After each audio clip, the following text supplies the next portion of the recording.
And boom, we are live. What's up, everybody? Welcome to a Thursday CobraCast. And why are we live? Well, we're live because we have a President Trump press conference that is set to start very, very soon. We are waiting for that right now. I like how we've got donuts, cereal. Looks like we've got some, is that sausage, coffee? I don't know. It's Trump. So, I mean, what do you expect? It's Trump. I'm not sure what this press conference is exactly, but we're getting ready for the president to come out very soon. And we're going to also, it's going to be a long stream. It's going to be a long stream. So we do have Krista Nova in the house. What's up, Krista? How are you? Hello, I'm doing great. I'm distracted by the food that is right there. It's so random, just cereal and it's breakfast food. Hey, yeah, I like it. I heard that. So Krista will be keeping up with all the super chats. So we already have some, and I appreciate you guys. We're gonna have a lot. This is gonna be a long stream. Look at all the emojis right now, Krista, because you've showed up. So yeah, don't tell MCU fan. Did you see that we busted MCU fan for simping over you in the chat? I did. Yeah. So tough times for MCU fan. He's having a tough time. So we'll see. But all right. So Krista, we'll pop you back in here a little bit later. So good to see you, Krista. Later. All right. So we are currently waiting for President Trump. And let's see here. Let's see. Let me get a couple of these. Scotty Doesn't Know says, need Jay and Beardo tonight. Please, fresh perspective. You know, Jay's too busy. He's too big of a deal. Beardo, maybe. We might could get Beardo in here because he's not as big of a deal. So we'll see. Lord Botha says, Mom gave me this money so I can call you a fig. Thank you. Lord Botha with a gifted membership. McCock says, Trump, are you a butt or a chest guy? Trump, both is pretty great. What the hell are you trying to say here? I know what you're asking, but you're like, both are great in their own ways. Look at the first lady. She has a great chest and butt. Kamala does not. She is saggy. Thank you, McCock. I'm like, what are you saying? Great Tang for gifted membership. Thank you. Ellie Reen says, I love having earlier CobraCast. Needs something to get me through my afternoon or work day. Well, we're happy. You're happy. That's all that matters to me. Let her go. Distracted by Krista. There we go. Krista seems to be a fan favorite. Golden Nuggets is bad news. The test came through. It's conclusive. Jeremy is gay. Damn. Oh well. Lick-a-dick-a-day says, Jeremy, say my name as fast as you can. That's as fast as I'm trying to say it. I ain't trying to get myself in no trouble. Is that Trump right there? Is that Trump? The audio's jacked on that one. We're gonna have to get a different. Let's go over to here. Let's see, because the audio's kind of jacked. Let's go here. Before President Trump makes his way that's better audio right there. So we'll go for that one because Fox News audio. How does Right Side have better audio than Fox News? And as you know, we here at CobraCast take audio and technical support very serious. It's a very serious thing for us. We are always focused on that right there. Okay. Very, very, very important to us. Gerald Armstrong says, what's with the Wheaties and the Cheerios on the table? I'm not sure, but I can't wait. I can't wait to see what President Trump has to say. Cultural Breakdown says, thanks for giving me something to listen to during a slow afternoon at work. Hey, thank you for being here. I'm glad you are enjoying your time. And again, don't forget, after the press conference, we're going to do a super chat square up for all of the super chats from the previous streams that I haven't gotten to. Thank you guys for being patient on that. So I'll give everybody time to get in here. Ellie Reen with 10 gifted memberships. Whoa! 10 gifted memberships. Let's freaking go. I am excited. Thank you, Ellie Reen. We had a great day on Geeks and Gamers Daily. And who knows? If CobraCast has a good day, Geeks and Gamers had a good day, we could both end up in like the top 10 in one day. It hasn't happened in a long time. Going to talk about the prices going up. Really, is that the angle they're going with? Because that would be cool. Thomas M says, thanks for all the get to memberships. Krista is cute. That's as much simping as I'll do. MAGA 2024. High Tech Hot Dog says, let's go 199. Don't be a fig like Jeremy. MAGA 2024. We're almost at 1,000 viewers. Smash the melee button. Hello, everyone on Rumble. Hello, everyone on Kick. Hello, everyone on X. I said X this time. No, I'm not doing I gift memberships every time I say Twitter. I'm still going to have to say Twitter a lot because it's in my mind. I can't get away from it. But I'm going to work on it. Trump tweeted once today, last I checked. So he's kind of back, but he's not all the way back. He needs to get all the way back. Just let True Social go, Trump. It's time. Come back to Twitter. Embrace it, okay? Chris has got a lot of fans in the chat today. She's rare. She's reading the comments. Dan Bass says he owes like 200 memberships. Who owes like 200 memberships? What is Dan Bass talking about? All right. So we're currently waiting for the man, the myth, the legend, President Trump. And this is a good press. Now, remember the last press conference, he sat there and he took questions for a while. And I'm hoping that's exactly what he's going to do today. Give this press conference and then take a bunch of questions from the press. I think that'll be a very good move for President Trump. So we'll see how it goes. I'm very interested to see how he's going to approach this whole thing. Let's see. You do apparently, D-Day Cobra. You know what, Dan? We had a real Dan today on Geeks and Gamers Daily sending real money. That's the first time I've respected someone named Dan in my chat. Okay, it was nice for Dan Ryman to come in the chat and drop $100 super chat that actually was a super chat, unlike you. Matthew Hammond says, can we get Malcolm Flex on one of these streams? Shout out to Malcolm Flex. I have had him on CobraCast a couple times. That's actually someone we should get back on here. Malcolm is a great guest, great political insight for sure. I like Malcolm a lot. Yeah, we should totally do that. We should totally get Malcolm back on here. I agree with Jay. There's Dan Vask. Hail Jeremy. Homosexual.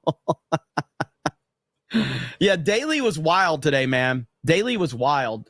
And I don't even know. I mean, it was just chaos. And then what we had is we had someone come into the stream and start talking shit.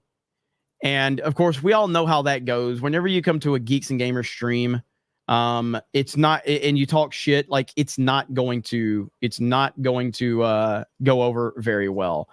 Okay, so Krista, which date am I looking at here? I guess we'll go with the Elon run right there. Okay, all right, I got it pulled up. So, let's see here. Haas Bonaventure says Nick Fuentes is making it happen. Firing Chris, I don't even know how to say his name. Campaign manager for 2016, Corey Lewandowski is back. Let's go. Yeah, Corey Lewandowski is back. That's Trump's former campaign manager. He's back, so I am happy to hear that. There the man is. There he is. How's the audio? Hopefully the audio is good.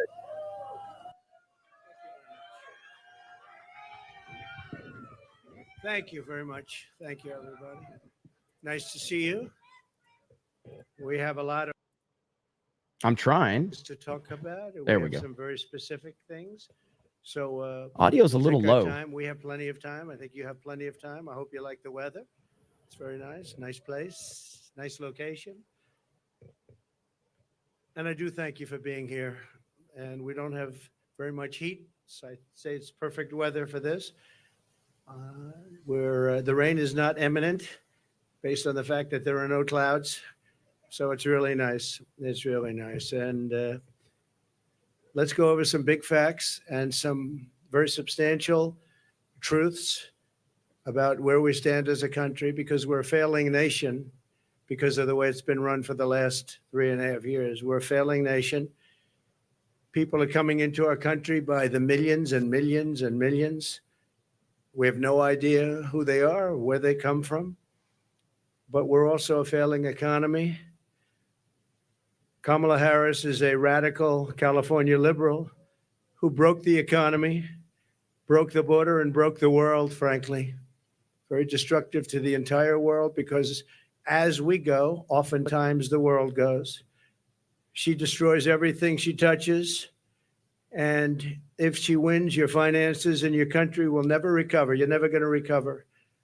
A radical left person wants to put price controls all over the place, which will end up driving up your prices, not down your prices. Harris has just declared that tackling inflation will be a day one priority for her. It's going to be day one. But day one, really, for Kamala was 3.5 years ago. Where has she been? And why hasn't she done it? Why hasn't she done it? I hear her complaining all the time. She was the border czar, but she didn't do anything. It's the worst border czar in history. There's never been a border czar so bad. She's been unbelievable in terms of her badness to some of our allies, some of our great allies. You know who I'm talking about. Here is the record of economic calamity that Kamala is desperate for voters to ignore. She cast the tie-breaking votes that caused record inflation. She cast the votes. She's trying to blame Biden, as you know. So it was Biden, but I'm going to do a better job. But it was her. And if she wants to do a better job, she's still got 5 months left, right? But she can't do a better job because she doesn't know how to. And she's of a place in life where she wouldn't know what a better job is. Going to destroy our country. And as a result of Kamala's inflation price hikes, they've cost a typical household a total of $28,000. These are numbers coming from government. They're not coming from me. $28,000 she's cost a typical household. Kamala's inflation nightmare continues to cost the average American family $1,100 every single month. $1,100. Again, government numbers. You're paying $148 more a month on food. It's every month. Average family, because Kamala and her ideas, and Joe Biden too, I mentioned him, but he's sort of gonzo. It all started with the debate. I should have been a little bit easier. Somebody said, your debate performance was horrible. I said, why? Because you forced him out of government. But I believe she'll be just as bad. I believe she's maybe in many ways going to be worse, because he wasn't really a radical left, but she is. She's real. He wasn't real. So I think she's going to be, in many ways, easier to beat than Joe Biden. What they did to him was disgraceful, by the way, and it really is a threat to democracy. It was a coup by people that wanted him out, and they didn't do not the way they're supposed to do it. $129 more on energy and $241 more. This is all per month on rent. So you have that, 148, 129, 241, and then many other increases. You add it all up, it's thousands and thousands of dollars that she and he have cost people. The cost of a typical monthly mortgage has doubled since I left office, and that number was about 3 months old from government, and now it's tripled. We had mortgage rates at around 2%, close to 2%, and they're now at 10%, and you can't get a mortgage. So that means it's a lot higher than 10%. I guess it is whenever they want to give over the money, and that's a lot more than 10%. So when you think about double, they've actually quadrupled or more than that. Think of that, quadrupled, which really kills the American dream for young people. Young people are being devastated by what they've done to our country. Grocery prices have skyrocketed. Cereals are up 26%. Bread is up 24%. Butter is up 37%. Baby formula is up 30%. Flour is up 38%. And eggs are up 46%. And many items are up at much higher rates than that. Now Kamala is reportedly proposing communist price controls. She wants price controls. And if they worked, I'd go along with it too, but they don't work. They actually have the exact opposite impact and effect. But it leads to food shortages, rationing, hunger, dramatically more inflation. Their Inflation Reduction Act, by the way, was a disaster. It's what caused the inflation. Their Inflation Reduction Act was a con job. They actually admitted that it wasn't really for inflation that they did it. They don't know why they did it, but they named it the Inflation Reduction Act, which was a very nice name. got approved based on that. Unfortunately, people didn't understand it. I understood it. I said that's going to cause tremendous inflation, and it did, among other things like energy. She's running on the Maduro plan. We call it the Maduro plan, like something straight out of Venezuela or the Soviet Union. This announcement is an admission that her economic policies have totally failed and caused really a catastrophe for our country. And beyond that, a catastrophe in the world. A little bit unrelated, but not totally unrelated. We have wars breaking out in the Middle East. We have the horrible war going on with Ukraine and Russia. All these things would have never happened if I was president, would have never, ever happened. And they didn't happen. Since Harris took office, car insurance is up 55%, and they just announced it's going to be substantially higher than that within the next week. They expect big increases in car insurance. It's out of control, and insurance generally. Thanks to Kamala's war on American energy, electricity prices are up 32%. Gasoline prices are up 50% and going higher. Meanwhile, real incomes are down by over $2,000 a year. So the incomes for people are down $2,000 on average a year, government numbers. The typical American has seen a 4% pay cut under Kamala and Biden. Crooked Joe Biden. Credit card debt has exploded by 50% under Harris to a record high. It's now at a record high. It's never been anywhere close. Since March, and by the way, people are going to have to start paying that, and it's not going to be a pretty sight for the next period of time. It could be a substantial time. Since March of 2022, the average middle-class household has lost $33,000 in wealth. How about that? $33,000. That's average. In July alone, 350,000 people were added to the unemployment rolls. It's a lot of people. 350,000 people added to the unemployment rolls. And think of that. That's in 1 month. That's in July. Virtually 100% of the net job creation in the last year has gone to migrants. You know that? Most of the job creation has gone to migrants. In fact, I've heard that substantially more than beyond the number of 100%. It's a much higher number than that, but the government hasn't caught up with that yet. But virtually right now, as of the time they did this, virtually 100% of the net job creation in the last year has gone to migrants. Harris gave work permits and Social Security numbers to more than 3 million illegal immigrants to steal jobs from Americans. So think of that. And, you know, they're having a lot of problems with Social Security. I'm going to be the one to save Social Security, but they're having a lot of problems with Social Security because under their system of putting all of these people into it, it's going to blow up and fail. If she's elected, Social Security will fail. It'll be a blow up like you've never seen before. It'll be a bankruptcy of the entire system, probably the nation itself. You don't have to imagine what a Kamala Harris presidency would be, because you're living through that nightmare right now. And it is a nightmare. It's a nightmare. And you're going to stop inflation, but we're going to have a crash. And we're going to have a crash like a 1929 crash if she gets in. You saw a gentleman yesterday who got up, one of the top analysts in the world, frankly, and said that if Trump isn't elected, he predicts, and he's predicting you have a stock market crash like 1929. He also said the only time and the only reason the stock market has gone up, even though it had some bad moments recently, maybe because it looked like the race was going to be a little bit closer, but I think we'll take a substantial lead. You saw the polls come out today. We're leading in most of the polls, but you'll have I have a lot of friends over there. So I don't think they're reporters, however, are they? This was supposed to be for reporters. Thank you very much.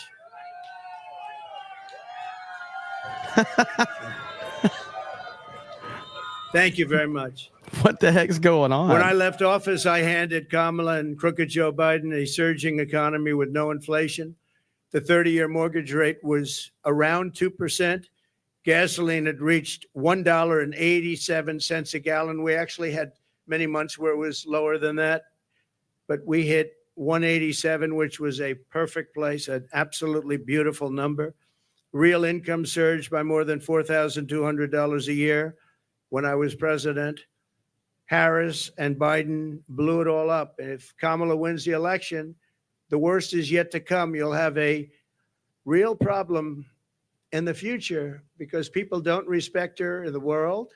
People don't respect her in the economy. Economists are laughing. They can't even believe this is happening to our country. And she wants to change a free enterprise type country into a communist type country. That's what she knows. She's considered far more radical than Bernie Sanders. That's all you have to know. Far more radical. And she picked somebody that's far more radical than Bernie Sanders. He approved a bill recently, tampons in boys' bathrooms. He wants tampons in boys' bathrooms. It's terrible. It's terrible. But that's the person that she picked. Surprising pick to me. I was shocked. He's also got one of the worst run states. Many people are leaving the state, sixth most. And from her state, she destroyed San Francisco. She destroyed, as the attorney general, she destroyed California along with Gavin Newsom. And she, San Francisco, you know, was a great city 15 years ago. Now it's considered almost unlivable. You can't live there. And what they've done to that great state with the beautiful weather like this weather, they have this weather all the time. And they have the ocean, they have the sun, they have everything good. But what they've done to it is a shame. And she's going to do the same thing to our country. It was the policies. They had a recent article, and I didn't know this, but you're allowed to rob a store as long as it's not more than $950. Has everyone ever heard of that? You can rob a store, and you have these thieves going into stores with calculators calculating how much it is. Because if it's less than $950, they can rob it and not get charged. That was her that did that. Harris is campaigning on the largest tax increase in American history, including ending the Trump tax cuts, one of the largest tax cuts ever in our country's history, and working with families, a gigantic capital gains tax hike they want, and a new wealth confiscation tax. It's called wealth confiscation tax, which isn't going to make all of her supporters, you know, she's got some supporters that are wealthy people because they're stupid people, but they're wealthy people.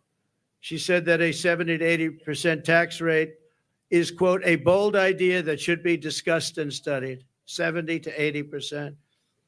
She co-sponsored legislation to abolish very popular private health insurance, which 150 Americans rely on, dumping everyone onto inferior socialist government-run healthcare systems with rationing and deadly wait times while massively raising your taxes. She wants to take away your private healthcare. There are many people in this country who spend a lot of money on private healthcare. It's the best healthcare in the world, by the way, but they want to do it. They worked hard to make money and they want to do it. Under her, you're not going to have private healthcare plans anymore. And I know some people are talking about this low energy today. I think this is very measured and presidential. Better than a government plan could be, far better. And you're not going to be allowed. You're all going to be thrown into a communist system. It's a communist system. You're going to be thrown into a system where everybody gets health care. You wait for your doctor like 10 months, 12 months, 11 months. You got to see some of these plans, how they work in other countries. It's disgraceful. So private health care is gone. She wants it out. Now, she could change on that, and she might change on that. She's changed on everything, but I said, why are you changing? I actually was asking somebody that knows her, why is she changing? She had these policies and ideas for years and years and years and very solid on them. All you have to do is go back and look at your tapes, which many have been discarded because they don't want, discarded by the fake news, because they don't want people to see what she said just a year ago and 2 years ago. I've never seen anything like it. Even my statement on waiters, waitresses, caddies, a lot of great people, people that drive cars, no tax on tips. All of a sudden, out of the blue, she comes out. That was months ago I said that. And she came out and she said, no tax on tips.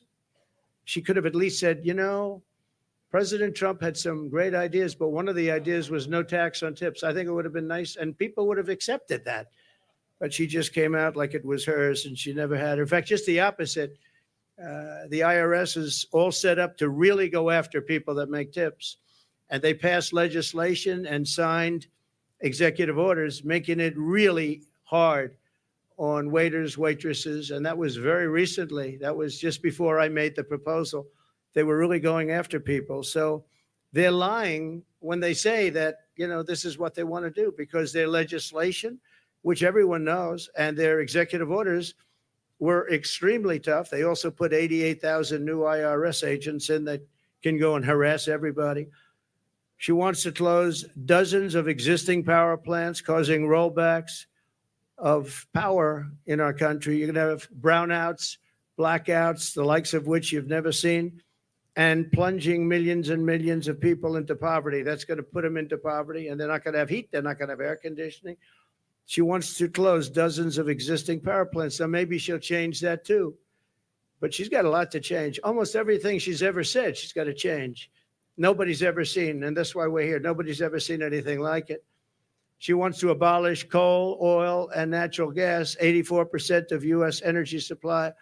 And it's the coal and the natural gas, clean coal, I call it, and oil, natural gas that create electricity. And by the way, I'm a big fan of electricity. If we're going to go with the AI, if we're going to do that, I don't know if you know, but we need twice the amount of electricity currently supplied for everything to the entire United States of America. So to be competitive on AI, I was talking to Elon Musk. We had a great discussion the other night. I agree. And he said a big problem is getting the approvals to create all of that energy, all of that electricity, specifically electricity. And you're going to need that for other forms of modern business too. And I'll get it done, but other people aren't going to get it done. They're not going to be able to get it done. As border czar, and she was the border czar. She was, I don't know if she was proudly called border czar, but that's what Crooked Joe Biden called her. She's the border czar. Everybody said it. And then about 2 weeks ago, she didn't want to be called the border czar anymore. She said, "Oh, I was never the border czar." It doesn't matter. She was the person responsible for the border. And she never went there. She went to a certain location once, but I would have gone there and taken my family to dinner there. That was not a place that is going to the border, a place with no problem. As border czar, she allowed 20 million people, and I believe it's higher than that. People say 13, 14, 12, 10, but now they're all up to around 12, 13, 14. They have no idea because you have millions and millions of what they call gotaways, the gotaways. Gotaways are people that pour into our country. We have no idea who they are. That's the worst of all. But she allowed at least 20 million people to invade our country, and she wants to give them all citizenship and free government health care and let them raid Medicare and Social Security, which will, again, she will destroy Medicare. She will destroy Social Security. And frankly, there's nothing she can do about it once this happens. There's nothing she can do about it. She called for abolishing ICE. These are great patriots who are tough, tougher than anybody in this audience. Some of those people, I know them over there. Some of those men and a couple of the women, to be honest, they're tough as hell, but they don't want to fight MS-13. I've seen it. They go into Long Island had a lot. We got them out. But now they're coming back because of weak policy and because of things that she wants to do, like defund the police. She wants to defund the police. Now, she has since said, no, I don't want to do that anymore.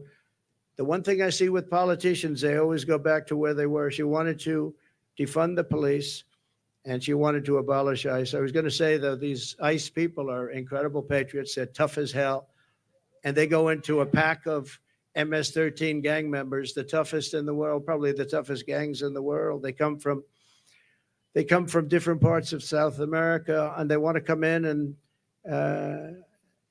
in Long Island, not too recently, but recently, they carved up with a knife 2 beautiful 16-year-old girls who are walking to school. And the reason they used a knife instead of shooting them was very simple, because it's more painful. They wanted to watch them agonize. And these are animals, and we have to get them out of our country, or we have to put them in jail because we don't want them back. Sometimes you have to put them in jail because their country doesn't want them back. They'll send them back the way they do. Just so you know, I know all of the people that we're dealing with as the heads of countries. And they're very smart. They're very streetwise. And what they're doing is they're taking all of their criminals, and they haven't brought all of them yet. They brought a lot of them, though. but they'll bring all of them. I'm shocked it's taken so long. If I were in their country, it would have gone a lot faster. I will tell you that I would have gotten that too. And they're bringing them into the United States. They're taking their drug dealers and their rapists, murderers, and every criminal, bringing them into the United States, and their crime rates are way down. They're bringing people from mental institutions and insane asylums into the United States, and their population for the mentally ill is way down. They're in the United States. They're dumping them in the United States. They're driving them through a border that's totally open. We stopped them. We didn't let it happen. And when I first came into office, you know the story that President Obama at the time had no way of getting them back. And I said, I want to get all of the MS-13 in particular out of our country, bring them back to where they came from. A general said, sir, that won't be possible. Why? Because they blocked the airports, they blocked the roads, they blocked everything. You can't do it. I said, so they're making a concerted effort. Yes, I'm going sir, to go they're back and making read a all of these, concerted by the effort. way. We can't do Just it. They because I'm put highlighting them planes on doesn't the mean I runway, won't read so we them. can't land the plane, sir. And the same thing with the roads. They block up the roads. So if we have buses coming in, they block up the roads. They're totally blocked and they're terrible. It's been that way for years, sir, all the way back to Bush. It's been that way for years. And I said, well, how much do we pay them in terms of economic development and aid? Sir, we pay them $750 million. I said, that's okay. Call them immediately and tell them we're not paying them anymore. And the following morning, I got a call from the three main culprits. Sir, I'd like to speak to you because I don't understand what the problem is. I said, well, you've sent us gang members, and they send them. Remember that. They send them. They said, you send us gang members, you send us killers, and you send us drug dealers, and you send us horrible people. And when we want to bring them back to your country, you won't accept them. And that's under President Obama and all the way through. And therefore, you're in default. You are in total default of the money that we send you. And we're not going to send you the money anymore. You're not getting any of the $750 million and more. We're not giving you any. You are delinquent. You are delinquent in what you've done. And you're not getting, sir, please, can we talk? I said, yeah, we can talk. What? We would absolutely love to have MS-13 sent back to our country. We think they're wonderful people. They're not wonderful people. They're wonderful killers. But they changed their tune totally. When I said they weren't going to get the money, I don't know why these people don't do it. And the $750 million now is billions of dollars because Biden increased it very substantially. He thinks by sending them money, they're going to send fewer people into our country. How stupid is that? So they're giving them $2.5–3 billion. The 750. Not only did he give it, I didn't even pay after they made the call because I said, you know, you've treated us badly for so many years. We're not going to pay you it anyway. But now they're giving them billions of dollars, billions, much more than when I took over. It was 750. Now they're giving them billions. But they said, there must be an understanding, sir. We would love to take them back. And I said, well, you're going to get them back. And we started bringing them back by the thousands out of Long Island, out of Michigan, out of Ohio, by the thousands. And she compared ICE agents, these brave people, to the KKK. She said, the ICE people, the ICE agents, I compare them to the KKK. Well, they don't really, because, you know, when you go into like Long Island, like Ohio, like Michigan, we had a lot of them. And you see these men, in most cases, the agents, get out of a van and walk into, they call it a pack. It's a pack, not like a political pack, slightly different, even nastier, hard to believe, right? But they would go into a pack of these killers, and all you do, I've seen it so many times, all you do is see fists and feet and hands and fighting. And 2 minutes later, they stand up and they walk out. They have them by the feet. They walk them out, or they drag them out, mostly drag them out, put them in paddy wagons, and they bring them back to their country. They take them back to the country, and the country is open arms now, open arms. And it's an amazing thing. For her to say KKK is very unfair, but she doesn't know. She doesn't want to know. She's a very strong communist lean. She wants to end detention of illegal alien migrants, releasing vicious monsters into our communities to rape, maim, and murder our population. She endorsed the funding the police and no cash bail nationwide. She was the original no funder. And the only thing Kamala Harris can deliver is horrific inflation, massive crime, and the death of the American dream. She is in favor of the death of the American dream because everything she does really stops. Any one of these items stops the American dream. We want our youth to go back and dream of being successful, someday being really successful and employing lots of people. And you can't get up early enough. I gave up that life for a life of politics. I gave up all of these beautiful places that I have all over the world for a life of being abused by the fake news media. And yet I would do it again. Somebody asked me the other day, would you do it again? I said, absolutely. Why would you do it? Why would you put yourself through? They go after you. They weaponize government. You have to deal with crooked judges that are after you and crooked prosecutors. And the New York court system is vicious and totally biased and frankly, totally crooked. Why would you put yourself through? I said, because we're going to make America great again. That's what we're going to do. And it's very important. Fantastic. So answer. when I win, I will immediately bring prices down starting on day one. We will end Kamala's war on American energy, and we will drill, baby, drill. We're going to drill, baby, drill. That's going to bring down prices of everything because energy brought it up. When they went away from my policy, they quickly went back to it, but by that time it was too late. They lost control. But they've gone back to it, and if they win the day after the victory, they'll stop with all the drilling. But they went back to it because prices were going through the roof. They were going really bad, and that's what caused our inflation, and that's what destroyed the lives of many Americans. Going to reduce energy and electricity prices. I will, by at least half within a 12-month period. We'll be able to reduce prices between regulation and having a tremendous supply, which we have. I always say we have more liquid gold under our feet, more than any other nation anywhere in the world, including Saudi Arabia and including Russia. We're going to terminate the Green New Scam. It's called the Green New Deal. It's a scam. And rescind all unspent funds. We're going to rescind that and pay off debt. And we're going to reduce debt. We took almost $10 trillion for nonsense, for absolute nonsense. We'll do bridges. We'll do roads. We'll do things that we need. But we're not going to be spending it and wasting it stupidly and have China laugh at us. I remember when just a short while ago, Kerry goes, hops in his private plane, flies to China to talk about the energy prices and the energy situation in China with President Xi, who I know very well. Had a very good relationship until COVID came in, but that was a fence too far. But we had a great relationship, and Kerry would go up there and he'd leave so happy. But they don't do anything. They just talk.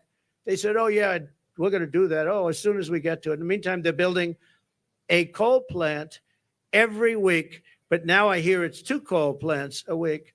And we're dying for energy. We don't have energy. And they're getting set for the AI because they're going to create so much electricity. And we're not going to be able to do it. But you'll do it if I have it, because that's an emergency. We have to be able to compete with China and other countries that are able to create new energy if they want to. And they're going to want to, and they do want to. But they're building at least 1 coal plant a week. Germany, as you know, went a little bit like us, and that was the end of Angela because their whole economy crashed. And their new government is building coal plants all over the place. They're building brand new coal plants, nuclear plants, and other things because Germany was going to fail. So why are we following these countries that tried it and failed? And they're smart countries. They tried it, they failed. Why are we doing this? Why aren't we creating great energy plants, great sources of energy, instead of playing this game with wind that is ruining everything, killing all your birds, destroying the fields, all these gorgeous fields? You got windmills all over the place, and you have birds. You want to see a bird cemetery? Just go under a windmill. You see thousands of birds dead. The bald eagle, if you kill an eagle, they put you in jail for years. And yet these windmills knock them out like nothing, and nothing happens to the people. Now, it's a green scam. It's a shame. Look, I'm all for clean energy. I want clean water. I want clean air. But you can't destroy your country over it. You just can't do that. We want to stop wasteful spending and big government special interest giveaways. You have giveaways. You have some of these people that are giving. Look, they're not giving millions and millions of dollars to politicians because they like their policy. They're giving it because they made deals. They're going to take over lots of different things in our country. They're going to build windmills as an example. They're going to build big solar fields that take up half the desert, massive solar fields. And I'm a big fan of solar, but it can't fire our plants. It's not going to fire our plants. Fire up those plants. We got to get them going. And the only thing that can do that is fossil fuel right now. And the only thing that can make electricity, which we all want, is right now fossil fuel and nuclear. And nuclear has its place, a very big place in our country, very big place. China is going with nuclear. France has been going with nuclear for many years. We want to end the Biden-Harris electrical vehicle mandate. We have to get rid of the electric vehicle mandate. And look, Elon endorsed me strongly, most powerful endorsement. He said it 3 or 4 times the other night during our little chat, but a chat that was very well listened to and attended. We know that, right? Broke every single record, I think, in history. And he's a great guy. But I told him, I said, I have one problem. I'm all for the electric car, but it's a very small percentage. I think the electric car is incredible. I think what you've done is incredible. But some people are going to want gasoline propelled cars. They're going to want hybrids. They're going to want other types of cars. And Elon, they're going to have to do that. And he understands that fully. And I think he was amazed by this electric vehicle mandate. They want it for trucks too. If you do it for trucks, you're not going to have any. You talk about a supply chain problem. A truck going from New York to Los Angeles, if it's electric, will have to stop 6 times for long periods of time. If you have diesel fuel, it goes all the way, and you can even come a piece of the way back before you have to reload. And with diesel, the truck gets lighter because you're using up the fuel. With the electric, it stays at a heavy weight. An electric truck is 2.5 times heavier than what we would call our traditional trucks. And a man from a company said to me, sir, I've been buying trucks. For 50 years, I've been buying them, and every single year they got better and bigger and stronger and more powerful and more efficient, more fuel efficient. And now we build apartments in the truck, sir, and you would be proud to stay in those apartments. And then I say, I don't know if I would, but I know exactly what he meant. Those big, he said, it's incredible, the trucks. I said, who builds the best truck? He didn't tell me. He said, they all do. You have 4 companies, 5 companies. They all do, sir. They build great ones. He said, but for 50 years, they got better. Every year, I started off with 1 truck. I said, how many trucks do you have now? 27,000. I said, 27,000, and all big ones. He's the biggest. This is the biggest. He said, for 50 years, I've been buying, and every single year, they got better, more efficient, stronger. He said, if they make us buy electric trucks, we will go back 70 years because the truck is worse than the one we had 50 years ago. And he said, I won't partake in it. They want the truckers, the trucking industry to do that. One other thing, the truck is heavier and the battery is much larger than the tanks. And the battery would take up about half of the payload. Think of that. But just as importantly, the battery and all that goes into electric is much heavier. The truck it weighs 2.5 times more than a normal truck fired up by diesel. And he said, if that's the case, sir, you would have to rebuild every single bridge and road in America because the weight is so enormous. It wouldn't be able to go on the bridges and all of the different weight-bearing roads in America. I said, did you explain this to the people? I mean, a 5-year-old child, if he was hearing these things, it doesn't go far. It takes too much room. You don't have any room left for anything. It's almost the whole thing would be carrying a battery. Does anybody explain this to these people? We do explain it. They know it very well. At the end of the meeting, they say, we don't care. Just start making your electric truck. We're not going to do it. We're not going to do it, he said. So we're going to repeal all that. We're going to repeal Kamala's regulatory onslaught, saving households an estimated $5,000 a year at a minimum. The massive tax cuts and no tax on tips. We're going to make sure it gets done. She's not going to get it done. She didn't hear about it until I said it. And then she went out and she went and did it. And the other thing, no tax on Social Security. We're not going to have seniors who have been decimated by inflation pay tax on Social Security, and we'll get through it through growth. We have tremendous growth potential in this country, but not with these people running it, because all they're going to do is take away, and they want to take away your growth and your growth potential. Again, I say it all the time, we're a nation in decline. We're a failing nation. Right now, we're a failing nation, and we're going to soon be a great nation again. That's going to happen. Another thing we're going to do, Evan, you are a mad lad. A lot of reasons, a lot of things, and the economy in particular. We're going to seal the border. We're going to stop the invasion. We're going to send the illegal aliens back home. We're going to bring down the cost of health care and housing. We're going to make sure that Social Security is not going to be increased in terms of years where people have to wait much longer. I mean, we have an obligation to take care of these people. And just so you know, I didn't do it in 4 years. I never even thought about doing it in 4 years. And they probably don't want to do it, but they're going to have no chance. They're going to have no choice, because a lot of the people that are coming in are being signed into Medicare. They're being signed into Social Security, and it's just going to explode, and it's going to happen very fast, and it's going to be very ugly. It's not going to happen with us. We're going to open up tracts of federal land for housing construction. We desperately need housing for people who can't afford what's going on now. And when we open it up and we take off some of the restrictions and regulations, you know, in California, 50% the cost of a house is regulations. They have to adhere to regulations that bring the cost of the house up by 50%. We're going to bring back our supply chains to stop costly supply chain disruptions. We have tremendous disruptions. I have it all the time, and I think you do too. We order things, and I keep saying, well, when's it getting here? Sir, there's a supply chain disruption. And I mean, you end up getting stuff like 3 months late now. I don't know, all these geniuses over here, I think we can say that. I'm not sure that you're necessarily as much into it, but they are. And I will say that very often, we have problems with supply chains where I'm waiting for things for weeks and weeks. And I say, by the way, whatever happened to it? Supply chain, sir, it's not coming in. And it's a terrible thing. Nobody ever thought a thing like that would happen to our country.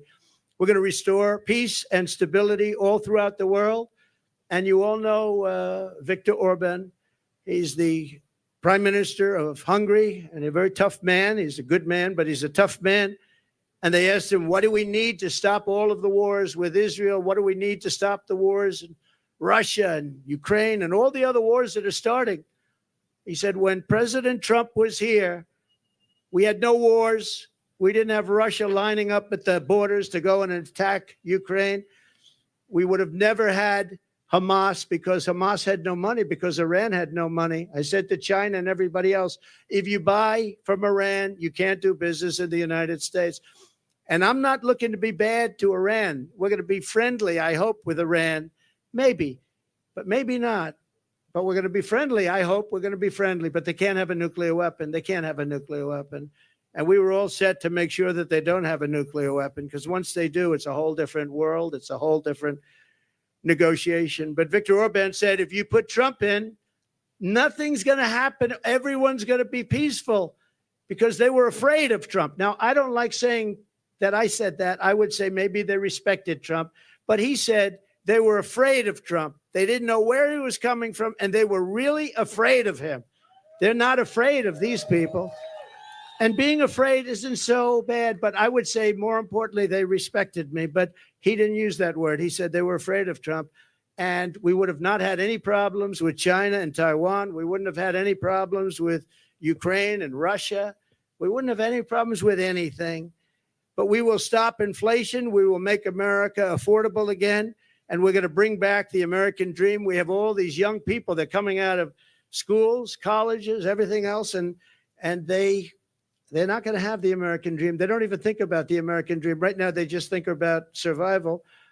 And I just want to end by saying we have tremendous potential in this country. We can do amazing things, and we can do them fast. We have to get the criminals out. We have to get them out immediately and fast and tough. We're going to rely on our local police. Our local police law enforcement has been so incredible. And they know. Somebody said, how will you get them out? How will you know? The local police know the name and serial number and middle name and last name and where they come from of every single bad guy that's come into our country.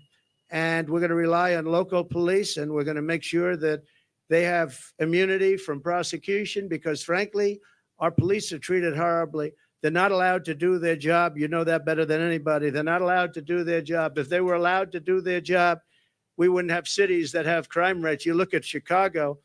On the 4th of July weekend in Chicago, think of this. 117 people were shot and 17 died. Afghanistan isn't anything like that.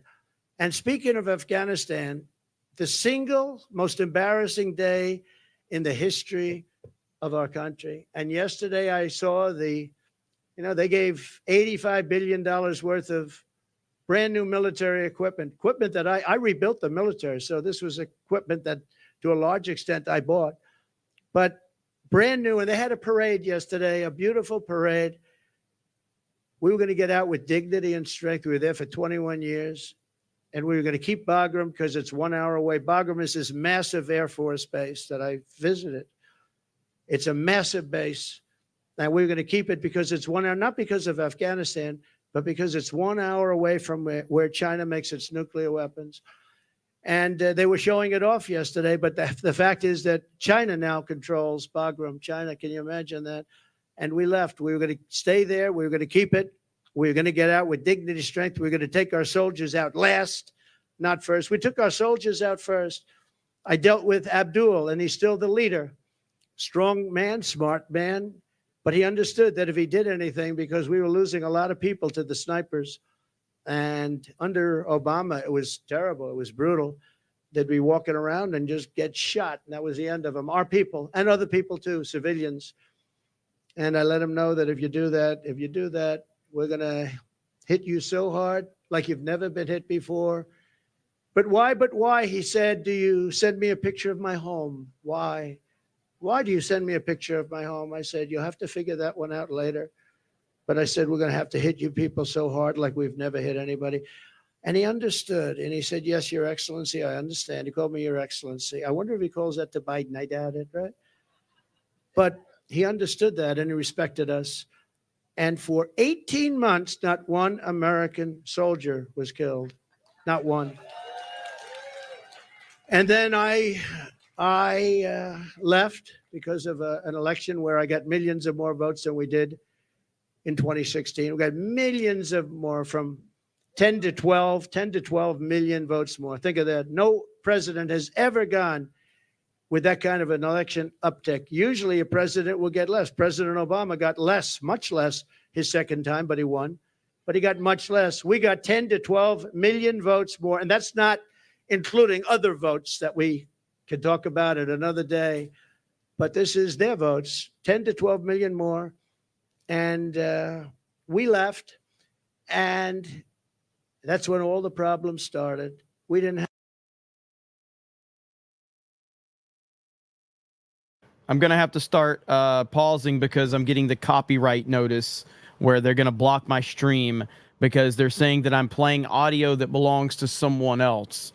And they're warning me that they're going to block my video. I don't know if it's a glitch on YouTube or not, but I'm going to have to pause a little bit because YouTube is mega gay from that perspective. So anyway, that's that. Have these problems. We would have never had a problem with Abdul. We would have never had a problem with anybody, frankly. And I'd have to say, you're looking at things behind me. They did a nice job. Wow. I haven't gotten to see. That's good. I don't like the tags very much. Look at that. Up 46% eggs. Wow. Up 65%. Wow. School lunch is up 65%. How can a family afford that? But look at this over here. What a nice job. I think I'm going to take some of them back to my cottage and have a lot of fun. Like the Cheerios. I haven't seen Cheerios in a long time. I'm going to take them back with me. So now Trump, so he's got a lot of food set behind him. We saw that before the stream started. He's got a lot of there's cereal, there's meat, there's all types of stuff. I don't know exactly what he's got it set back there for, but there better be some Apple Jacks. Bacon is through the roof. They're all through the roof. The milk, everything is bad. And we're going to straighten it out. We're going to bring prices way down. And we get it done fast. And with her, it's just talk. She's a radical left San Francisco person who destroyed the place. And I don't know. It's hard to believe that she can even be in the discussion. They had a group of 12 people that she was considering, and they put her name in there, and they marked them, who were the best and who were the worst. And she was actually rated the worst. I'll show you right now what I'm seeing, just so you guys can see it. Right here. That's what I see. So you see that warning right there? Warning, heads up. We've detected audio in your stream belonging to someone else. Your stream may be temporarily blocked. If you plan to continue, please ensure. And it's basically saying that you have permission to play it or some shit like that. So that's what I'm seeing right now. Worst of the 12. They had 12 plus her, 13 people, and they rated her the worst. Now, 6 weeks ago, she was considered to be a failed vice president and a failed administration, a disaster. And now all of these people are talking about her like she's Margaret. Somebody says you're literally streaming another channel, though. Yes, and this channel doesn't own President Trump's press conference, because I could go right here to Fox News, who's playing it. They don't own the Trump press conference. Okay, so that's a kind of a retarded take for you to say that I'm streaming another channel thing. They don't own President Trump's press. It's a fucking public press conference. Liberal version. She's not smart. I don't believe she loves our country, and we cannot have our country destroyed, because once that happens, it'll never be able to come back. Okay. If you'd like, we can ask a few questions. Yeah, question time.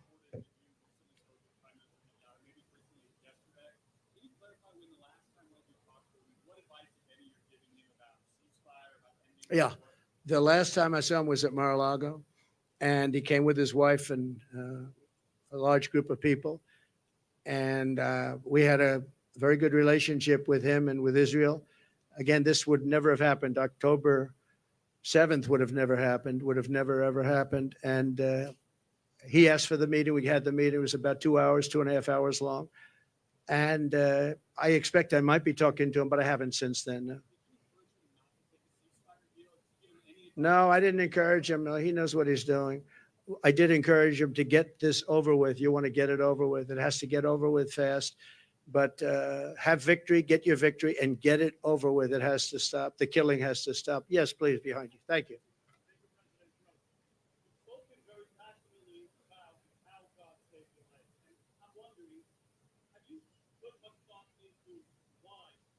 Can't hear them. So I don't know if you heard the question. You've spoken about God saving your life. That I've spoken passionately about it. And something happened, because that was a miracle. I never looked that way. The audience was massive, and it was in front of me. I never have that particular graph. That was a graph on, as you all know now, that it's very, I think everyone knows it very well, but it showed the great numbers on illegal immigration. It was the lowest point we've ever had. And it was one that I use less than 20% of the time. It's always at the end of the speech, not at the beginning of the speech. And it's always on the left side, not the right side. And yet, for some reason, I called it. It's not on a teleprompter. I do things largely without a teleprompter, frankly, because it's hard to hold an audience if you're going to go for an hour and a half or 2 hours reading a script. And I just talked about it, and I moved to my right, turned sharply to my right, ping. And if I didn't do that, I'm not here with you. So, yeah, God has something to do with it. It's a miracle, and God had something to do with it. And maybe it's we want to save the world. This world is going down. This world is going down. So it could be. But I believe that. I believe that my sons are very good shooters. All right, we're going to try Fox real quick and see how their audio sounds really quickly. Reading a script. And I just talked about it, and I moved to my right, turned sharply to my right, ping. And if I didn't do that, I'm not here with you. So, yeah, God has something to do with it. It's a miracle, and God had something to do with it. And maybe it's we want to save the world. This world is going down. This world is going down. So it could be. But I believe that. I believe that my sons are very good shooters.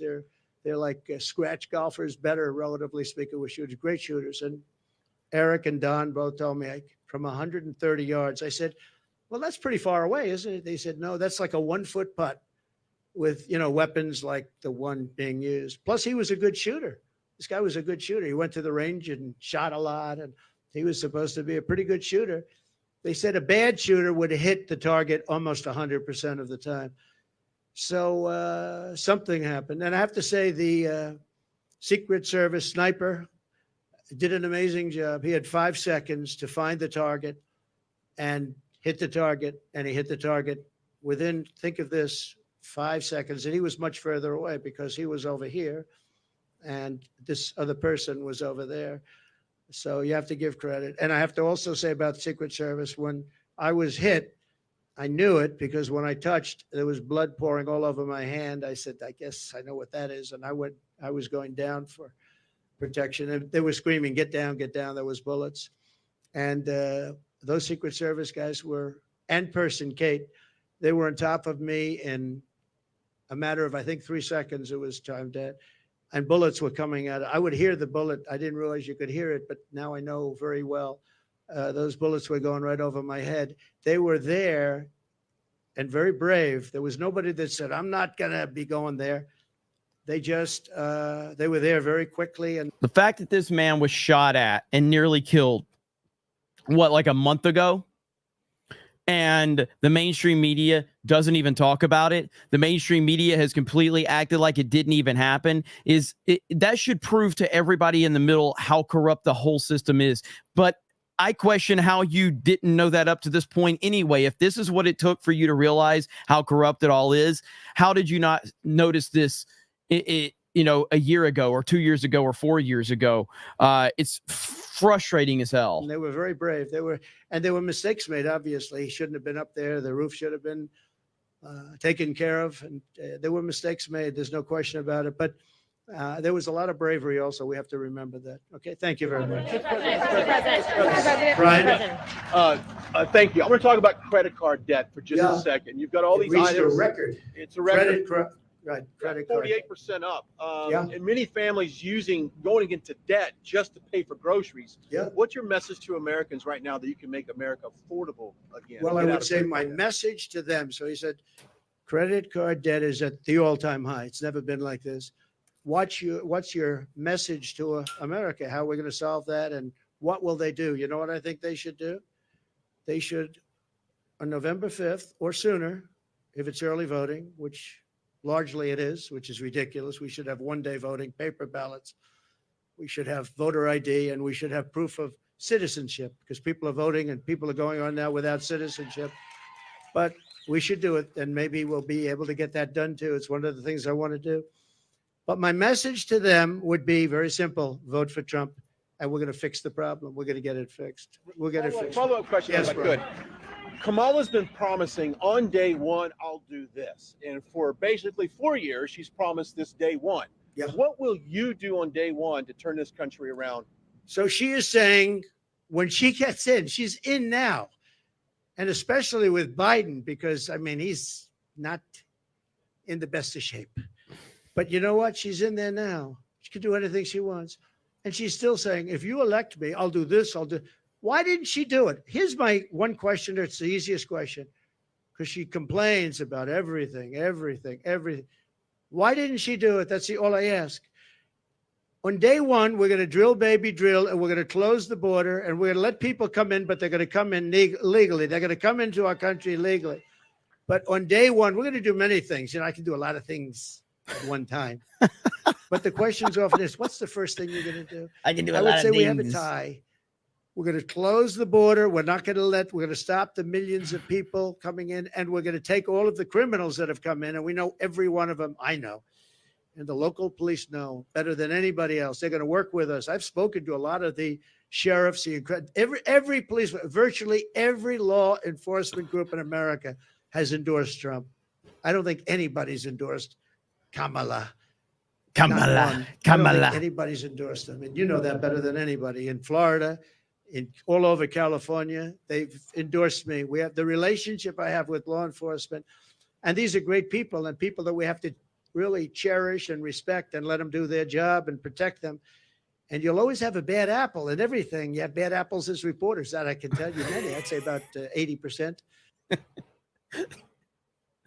He invites these reporters just so he can sit there and tell them how they're shitty. Trump is always on point, dude. but you're always going to have bad apples. But you have very, very few when you look at it. Very, very few. You have to let them do their job. You have to protect them.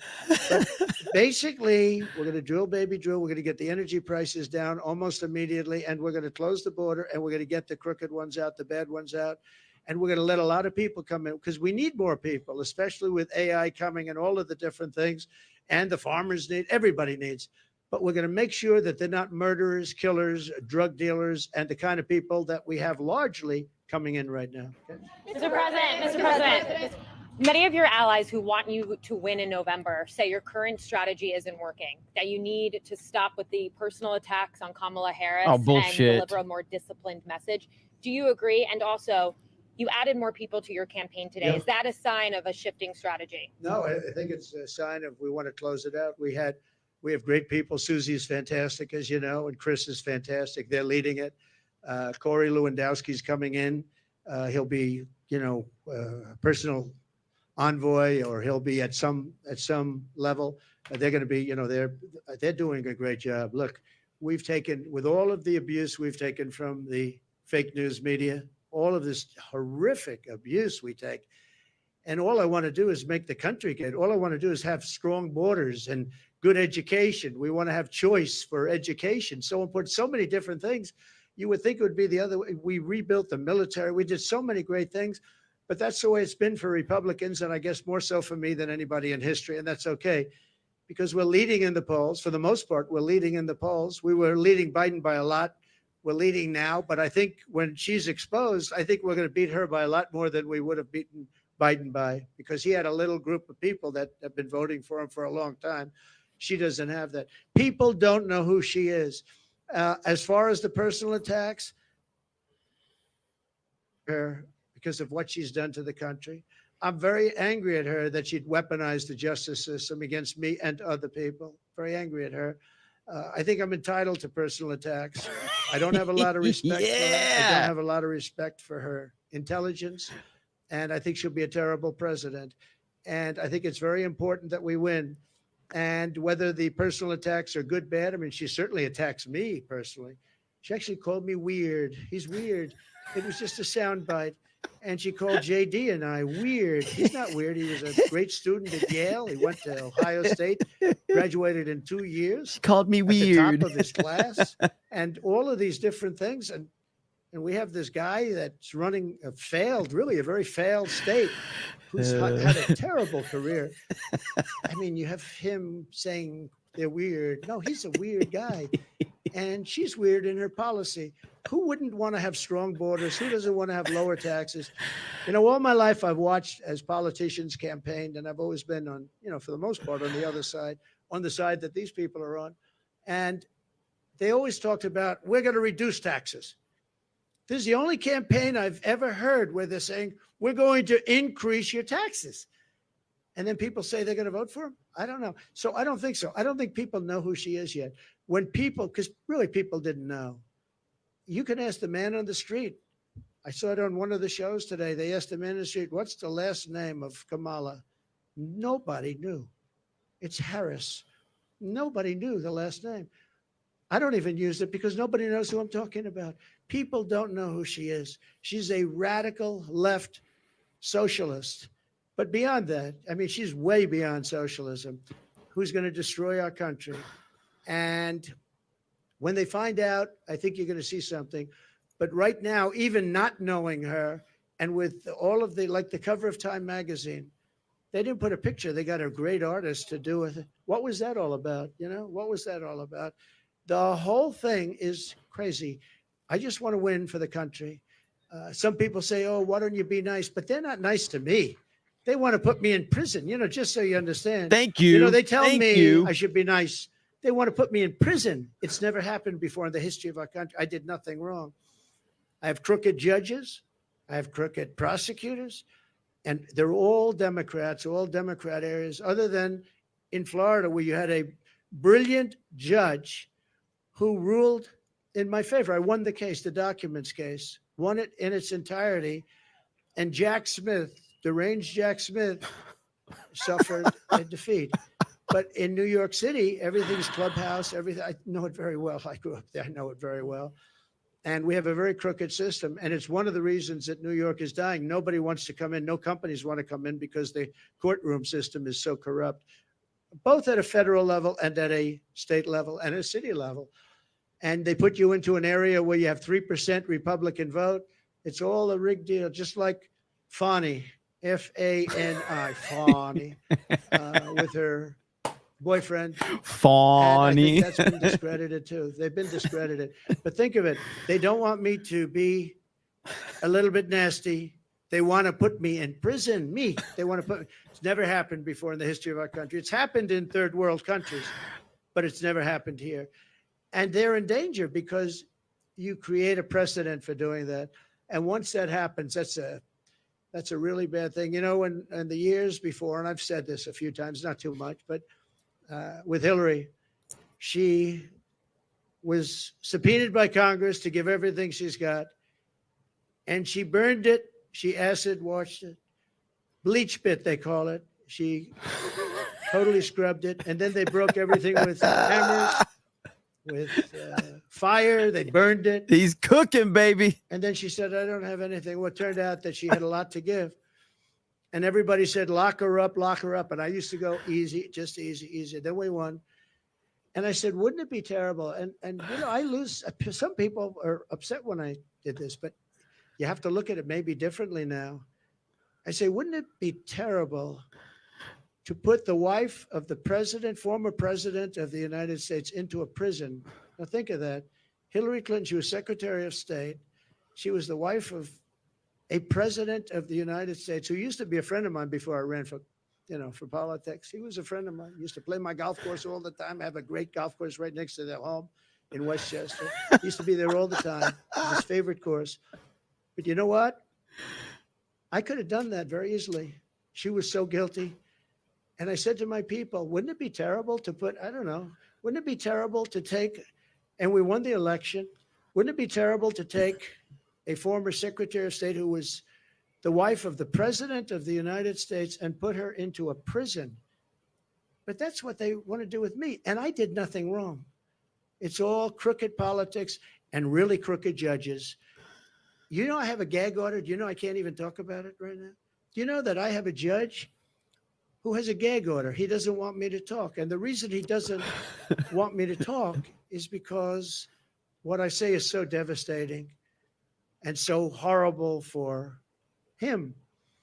But think of it. I have a gag order. There's never been a politician in history. I mean, probably for any politician for a city council office.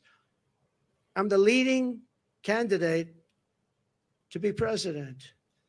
I won virtually unanimously. You know, I beat everybody. It was the quickest primary in history. There's never been one that was done so early. I had people that were very talented people, and I beat them by 45, 50, 60, 70, 80 points. There was never a close race. Nobody was even close. Good talent. They weren't close. And I'm running against the Democrats. So it's a two-party system, whether we like it or not. Republican, I'm the Republican, and I'm leading. But let's say I'm tied, but I'm leading. I believe I'm leading by a lot more than people think. And I believe we'll be leading by a lot more. And I have a judge who put a gag order on me. So when you ask me a question or when you ask me a question, I can't give you an answer because if I give the answer, they want to put you in jail. He said, we'll put him in jail if he talks beyond the gag order. And this is in a state where unfortunately, the laws have been very bad and they haven't been upheld by the appellate divisions generally. Although I have one case where we a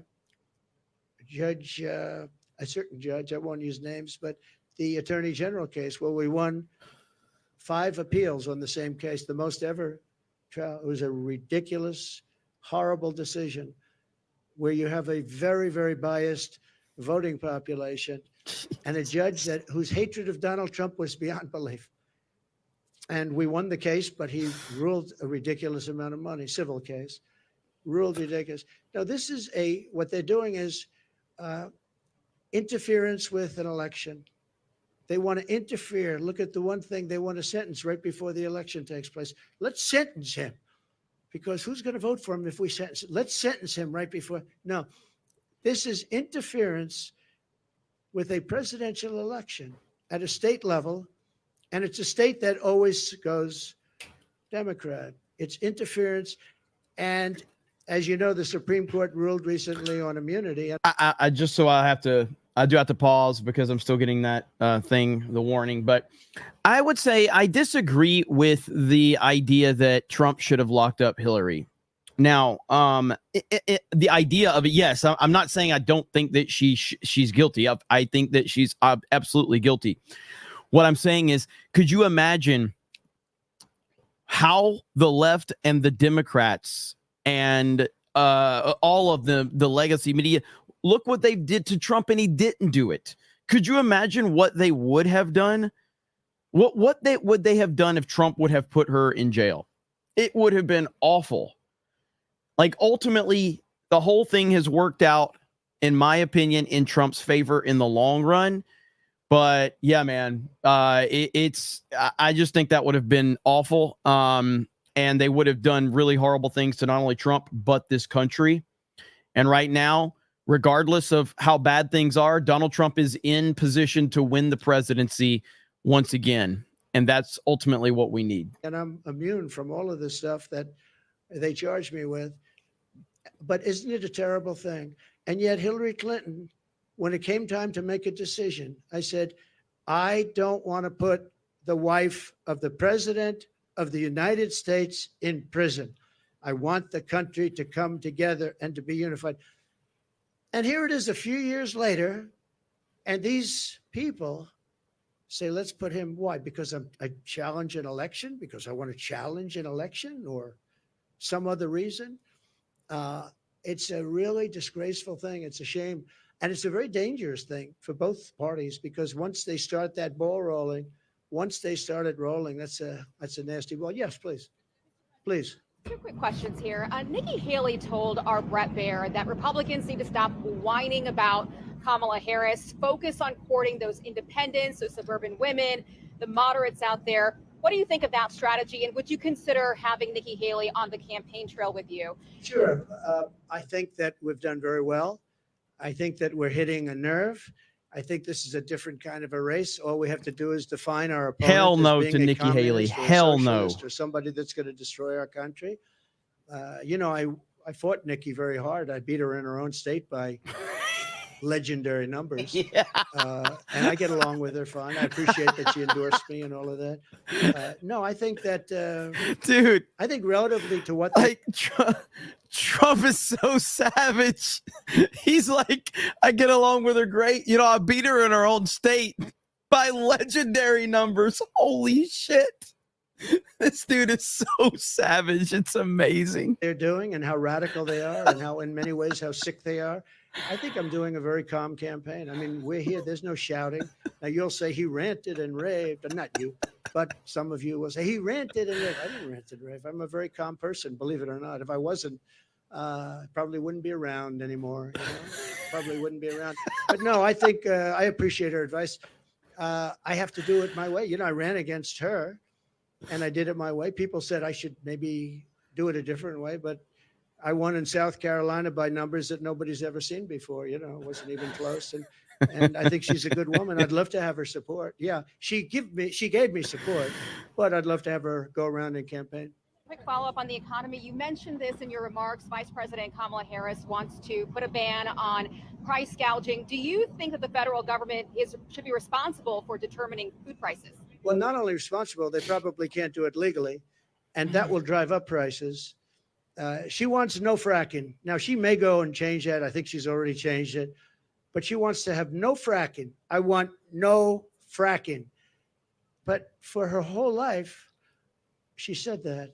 No fracking. Then about, I don't know when, a couple of months ago, all of a sudden when she started looking at polls, remember this, she all of a sudden says fracking. I don't think I won Pennsylvania, and I did much better the second time. I won it in 2016, did much better the second time. I know Pennsylvania very well.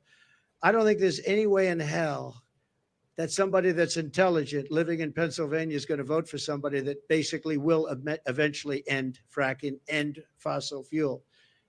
So whether it's Oklahoma or Texas or Pennsylvania, a big energy state, People don't realize that 350,000 people work in that industry. But maybe more importantly, they don't want to pay $9 a gallon for gasoline. So, no, I think that she's made statements. I don't know how you get out of it. I don't know how you can say for 10 years there'll be no fracking. I mean, we have tapes of her laughing at the stupidity of the question. Of course, I'm not going to allow fracking. And then all of a sudden, a few months ago, she comes out in favor of, oh, yes, I'd allow fracking. I don't think anybody in Pennsylvania will be. I think she's going to do very badly in Pennsylvania. You have to frack. We need the energy, and Pennsylvania needs the jobs, but Pennsylvania needs the energy also. That energy is going to support our new system for AI and all of the other modern things that need massive amounts of electricity and energy, massive. So it's a very good question, actually. But we have to unify as a country. We have to come together, and I think we can. You know, I get that question oftentimes, and I used to think maybe there's no way because, you know, some people want a border, some people don't want a border. Most people do want a border. But there's such a difference in people. But just before COVID coming out, so 3 years, we went a long period of time, and we had an economy going the likes of which no country had ever seen before. I think you would agree. There's never been anything like it. And people were coming together. People were calling me I would call them radical left, but I would say very liberal people, very progressive people. They came to me. We would like to get together. In fact, we worked out criminal justice reform. I was the only one that could have done that. I won criminal justice reform, and I got that for Black leaders that came to see me. Criminal justice reform. Obama couldn't do it. Biden wouldn't even try.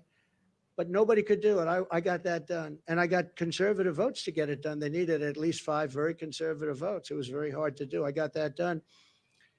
Our country was coming together. And, you know, I can tell you the story of criminal justice reform. When you do that, that means that's a big step. But I was seeing people that were not seeable, that I wouldn't want to see them and they wouldn't want to see me. And all of a sudden I was having lunch with people that if I told you who they were, you wouldn't even believe it. Our country was coming together. Success was bringing our country together, and it can be done. Success will bring our country together again. It can be done. It was an amazing phenomenon. And I used to say, I don't know, it's awfully tough to get it together. I've never seen anything like it. Like, for instance, me getting criminal justice reform done. And I did that with Democrats and some very conservative Republicans who said it's very unfair where people are staying in jail for 35, 40 years. And today they wouldn't even be charged with a crime for what they did. And we got it done, and I was very proud of it. But our country was coming together. The Black population had the best numbers they've ever had on jobs, on income, on everything. The Hispanic population had the best Black numbers. jobs. Asian population, men, women, young people with diplomas from the best schools, Harvard, MIT, the Wharton School of Finance. They're all coming together, and everybody was happy. And young people without a high school diploma, the best MIT students and people without a diploma were all working. They were making more money than they've ever made. There wasn't one group that wasn't doing better than it was the year before, 2 years before, or 10 years before. It was the best our country had ever done, and we were leapfrogging China. China didn't have a chance. I took in hundreds of billions of dollars in tariffs from China. Hundreds of billions of dollars. No president ever took in 10 cents. And what happened was an amazing thing. We had a great, successful country, and our country was unifying. It was the first time anyone's seen it, but our country was unifying. So I want everybody to understand he's doing all of this simply because he's showing that Kamala can't do it. This is genius stuff, what Trump is doing. And he needs to do a press conference once a week where he needs to stand there. He needs to give a policy outline, and then he needs to take questions from the media, because whenever he takes questions from the media, it's must-see TV. And what's going to happen is everybody's going to watch. It's going to get clipped out. It's going to get put on social media. And eventually you keep doing that. And then the fact that Kamala Harris can't, and he's building a narrative as to whenever they do have the debate, he's going to use this against her. And it's going to make her look very, very bad. And that's why he needs to keep doing this, because this is absolute gold. Polling out there. I know you're saying that you're leading in some polling, but there is other polling out there. A Fox News poll out just yesterday has you up by just 1 point. How do you break away? 1 or 2 points, yeah. And Fox News has always been my worst poll, believe it or not. And even Fox News had me up by 1 or 2 points yesterday. Came out, I think, 2 points, 1 point. I also think, I tend to poll low. In some cases, really low. In 2016, that's true. I was polling low. That is true. Because people didn't want to say who they're voting for. I don't know if that's supposed to be a good thing or a bad thing, but it is what it is. And we did very well in 2016, and we did much better in 2020, much better. But bad things happened. Through COVID, very bad things happened. So we're not happy about that. Yes, I've seen you around a little bit. So go ahead, please. Mr. President, thank you for doing Thank you. Thank you very much. Thank you. So you talked about how COVID from China was the fence too far. What's your plan for holding China accountable if you get reelected? Well, I want to get along with China. I had a great relationship with President Xi. We made a fantastic trade deal, $50 billion of farm products and manufacturing products they had to buy here, and they were adhering to it. They don't adhere to it anymore because they don't respect Harris or Biden. But as you know, we signed a trade deal with China, and it was actually better than even the USMCA. It was a great trade deal. China had to buy 50 billion, not 15 billion, or not anything else, $50 billion. And it was a great trade deal. I think that that's one of the underrated things. I think we'll have a great relationship with China. I hope we're going to have a great relationship, but it's got to be a fair relationship. China was taking advantage of the country for years, but so was every other country, in all fairness to China. Every single country was taking advantage of the United States. I can't think of one country where we were doing better than them. Japan was taking, Abe was my dear friend, one of the great men, great leader, but all of these countries were, I used to say, who signs these agreements? It's amazing that we economically survived because we had such bad negotiators, or people were getting paid off. I actually looked at some deals. I'd say nobody could be so stupid to sign a deal that's so one-sided. Whoever made this deal has been paid off. And then I'd look into it a little bit. Yeah. And all of a sudden, he's working as an agent for that country 3 years later, 5 years later. Now, we changed a lot of those deals. South Korea, we changed the South Korea deal. We made it from a horrible deal to a good deal. I changed the Japan deal. But I made a great deal with China. They had to buy $50 billion worth. They never bought anything like that. In fact, it was a misunderstanding. When I said the people were negotiating, what number are we talking about? They said 15. I thought they said 50. So when they came back to me, they said, sir, we're all set to get it going. I said, good. What's the number? 15. I said, you told me 50. Why are we going down to 15? They said, no, we said 15. I said, you told me 50. Actually, I heard them wrong. They said 15, but I heard them wrong. So I said, go back and get 50. And we got 50 instead of 15. And it was great. I really think that we can have a great relationship with China.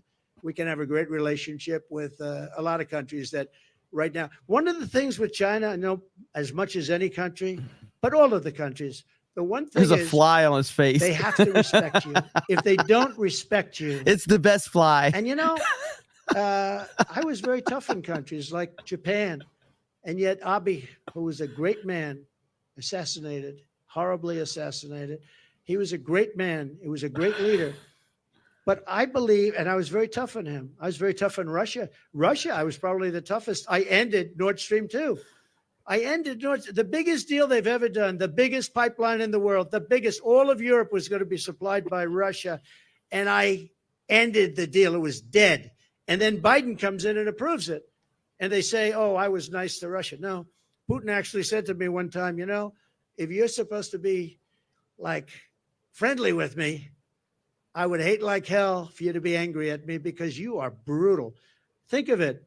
Not only that, the sanctions, but forget the sanctions. I ended Nord Stream 2. The pipeline was dead. And then Biden comes in and he got $3.5 million, in all fairness, from the mayor of Moscow's wife. Remember that? During the debate, we brought it up, and Chris Wallace, who's not the father, he is not, there is no resemblance between him and Mike Wallace, that I can tell you. He said, you shouldn't be talking about that. I said, why not?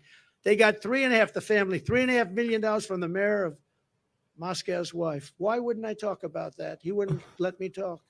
I said, I'm negotiating against two people, not one.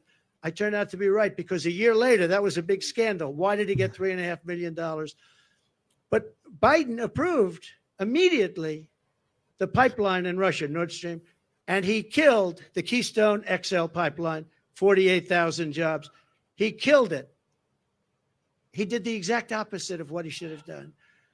Yes, please. I know you had your hand up. Nice to see you. Thank you, Mr. President. Thanks for taking my question.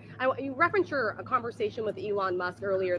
The fact, to my knowledge, every person has called him Mr. President so far. That's pretty cool. Every single reporter has referred to him as Mr. President. That's pretty interesting. This week, I want to ask you about that. You praise how he treats workers, saying they go on strike and you say, that's okay, you're all gone, so every one of you is gone. Are you really comfortable with companies threatening to fire workers who go on strike? Well, no, I want companies to get workers that are going to love them and work for a wage that lets the company make a profit so they can go and expand. In that case, they moved, as you know, the company from California, Elon, from California to Texas, because they were able to get things that California wouldn't give. And I did ask him one question.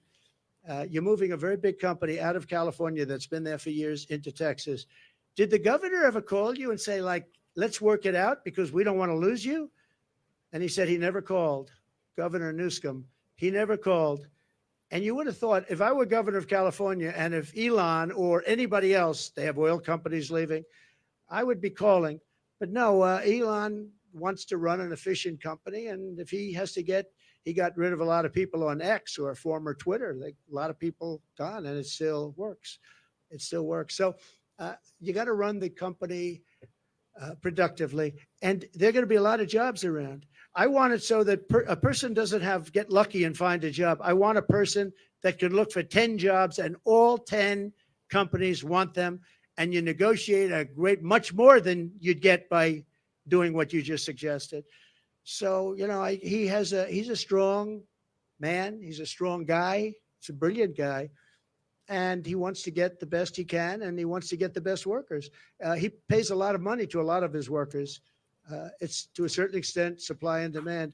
But ultimately, that's what's going to lead to a great country. So, just to follow up on that really quickly, because some people took at that as you saying that you would be comfortable with companies threatening to fire workers. Sean O'Brien, who spoke at the Republican National Convention, saying that firing workers who are wanting to organize or striking is economic terrorism. So just to be clear, that's something that you are. Well, that's not. Yeah, they weren't organizing against Elon.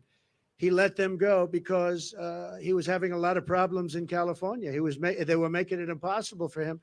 In California, what they were doing with the taxes and everything were making it impossible for him. And Sean O'Brien's a great guy from the Teamsters you're talking. Yeah, Sean is great. I think Sean would understand it better than anybody. Don't forget, the unions are really threatened by what's coming in, by these millions and millions of people coming in. Sean O'Brien understands that.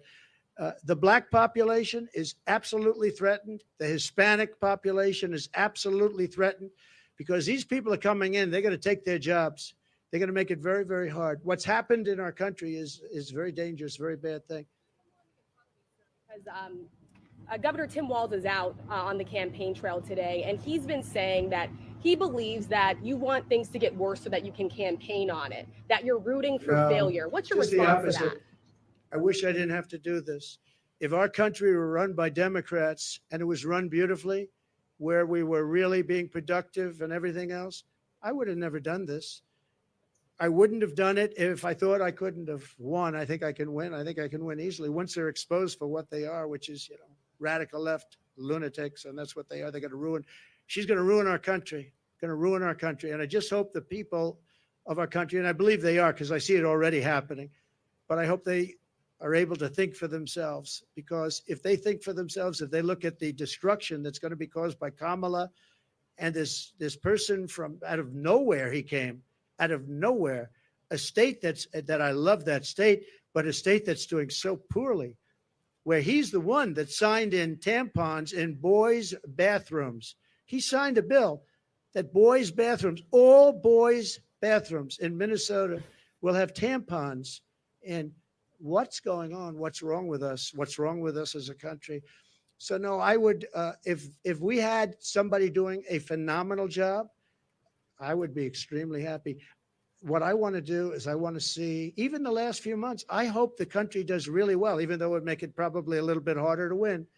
I hope the country does really well. It's country first. I want our country to do great. If they were great leaders, I would be the first to say they're doing a fantastic job. Thank you all very much. I appreciate it. Thank you. Thank you very much. Thank you. Thank you very much. The man. Hey, he crushed it.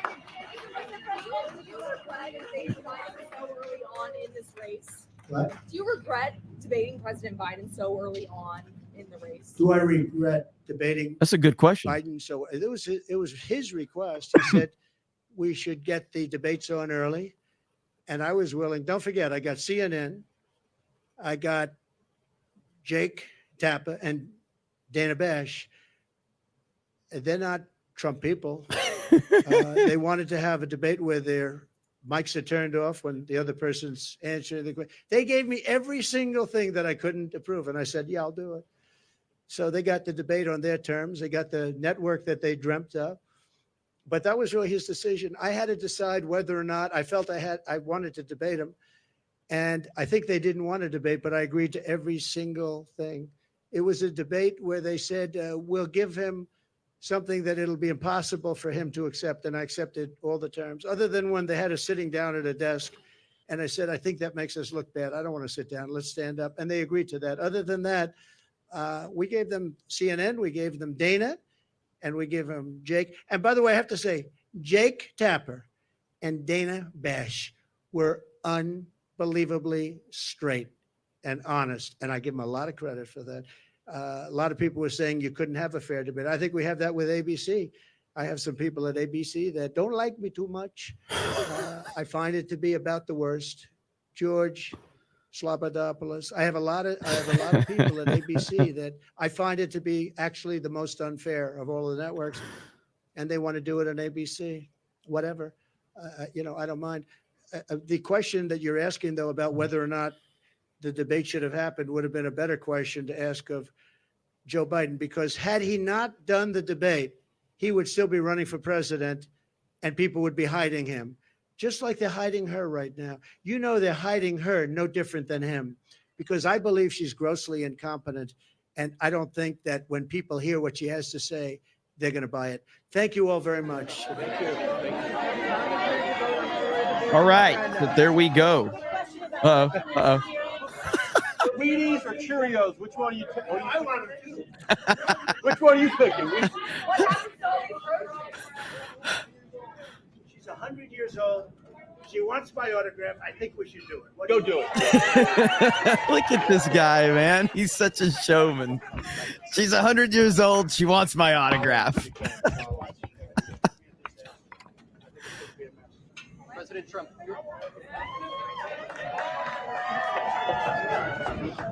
Point the cameras. Where's the cameras? Why aren't they showing Trump being an awesome guy? That's freaking cool. Are we going to see it?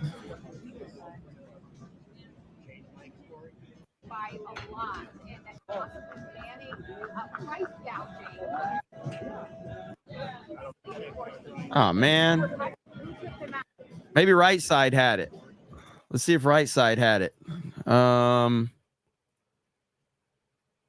Let's see here, because I paused it there.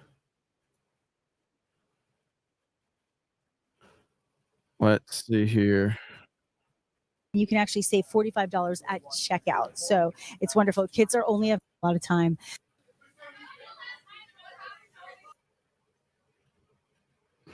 Come on, YouTube. Let's work. Hopefully it'll work. Trying to see if we can see that. What his plan is in order for us to help combat that kind of Google this week. And so. No, looks like nobody had it really. Hillary in jail when Dr. Peter McCullough, he was censored. Well, that was pretty cool. So Trump was awesome. That was a great press conference for sure. And man, I wish we could have saw the part where he let's see. Margot Martin's X page. Are you saying you're sure it will be, or are you saying it is? Let me go look right now on Twitter and see if they have that anywhere. Okay, so I'm looking right now to see if we can find that. All right. I don't see it right now. No, they don't have it right now, but we will get it. We will get it. We'll see if it's we'll see if it shows up. But okay. Krista, how are you doing? Good, thank you. All right, so I did put this this picture up on Twitter. I think that's pretty accurate. What do you think about that? Elected and selected. A lot of super chats today. So I'm wondering if that warning is showing up just because it is picking up the audio, but I don't think they're going to actually hit the channel. I think it's just because it's registering that, hey, there's another channel's audio that's picking up on this channel. I don't know. I'm not really sure. But either way, it's all good. Drinky Cow, who is Kevin, who probably got locked out on his other account. He's just been dropping 50s from Drinky Cow now. God dang it, Kevin. You freaking mad lad. This is supposed to be a super chat square up. Okay? It's supposed to be a super chat square up. You think we're going to be able to get to this one or not, Krista? What do you think? No. You don't think so? Well, based off what you told me, we have a lot of spreadsheets. I guess we'll see. Yeah, I guess we'll see. We're here for the long haul, though. I did say we are here for the long haul. So it's going to be a long stream, and we're just going to have to do what we can do, I guess. I don't want anyone to forget this image right here, though. The media and the mainstream media and a lot of the big tech companies don't want people to remember that image, which is one of the most iconic images in the history of our country. And they hate that it exists. They can't stand it. All right. So we've got a ton to get through. So if you're hanging out with us, the rest of the show is a super chat square up show from previous super chats and today's super chats. That's what the rest of this show is going to be. Thank you guys for being here. So we've got this one. I know you're not always big on guests, but I think you and Sticks would complement each other well. Also, he's pragmatic, small libertarian, not a dick like Dave Smith. Respect for Luke. Yeah, I mean, I've never spoken with him. I don't know if Sticks even knows who I am. You know what's crazy, though? You know who follows me? I can't remember his name. Who's that one guy that was like this major DeSantis guy? And Bill somebody? What's his name? But he was like this massive DeSantis fan. He's got like gray hair. And he was like this massive DeSantis guy to the point where it was insane how much TDS he had. And now he's completely flipped and he's all in for Donald Trump. I can't remember the guy's name. Not Bill Kristol. No, not Bill Kristol. Bill Mitchell. That's it. Yes. And Bill Mitchell follows me on Twitter now. I don't follow him back. Should I follow him back? Should I follow Bill Mitchell back? I don't know. I'll show you guys what I'm talking about here. Bill Mitchell. There he is. Okay. This guy right here. Bill Mitchell. Massive dissent. Okay, but now he's gone full on, like he's supporting Trump, man. He's all in on Trump now. So, but I don't know. I shouldn't follow him back. Okay, I don't know, man. Like I'm fine with like connecting with people, but that guy, I don't know. Should I trust him or not? I don't know if I can trust the guy. The Drunk Wedding Photographer, 5 gifted memberships. Thank you. We got Experian for a $1.99. Troy News says some good news. If Kamala wins, her price controls will create massive food shortages and enable the Kamala diet, and there will be no more obese people in America. Jared Armstrong says Trump should call her. Jeremy, huh? Where are you reading these? I'm so sorry. Oh, these are today. These are still from today. So I'm catching up on today's. Are you using the list? I am. No.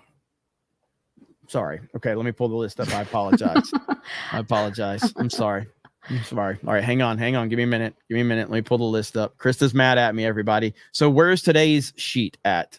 It's 15th? Today's date. There it is. Okay. Got it. Okay. Sorry, Krista. Krista was mad at me, everybody. Everybody's like, what's Krista doing? She looks bored. She looks very bored. I'm so bored. She's so bored. Oh, goodness. I'm logging in on all the super chats. All of the gifted subs are sign up memberships. And Jeremy does this. He has a bad habit of reading random super chats. And I'm like, go down the list because I can't log them off if I don't know where they are. Yes, this is true. I have them all organized for him. She does. She does have them all organized. Kevin Hunts for 50 says Krista has a tiny penis. That's why MCU fan likes her. And to prove it, Paulina, like Paulina and wear a MAGA swimsuit. Any comment, Krista?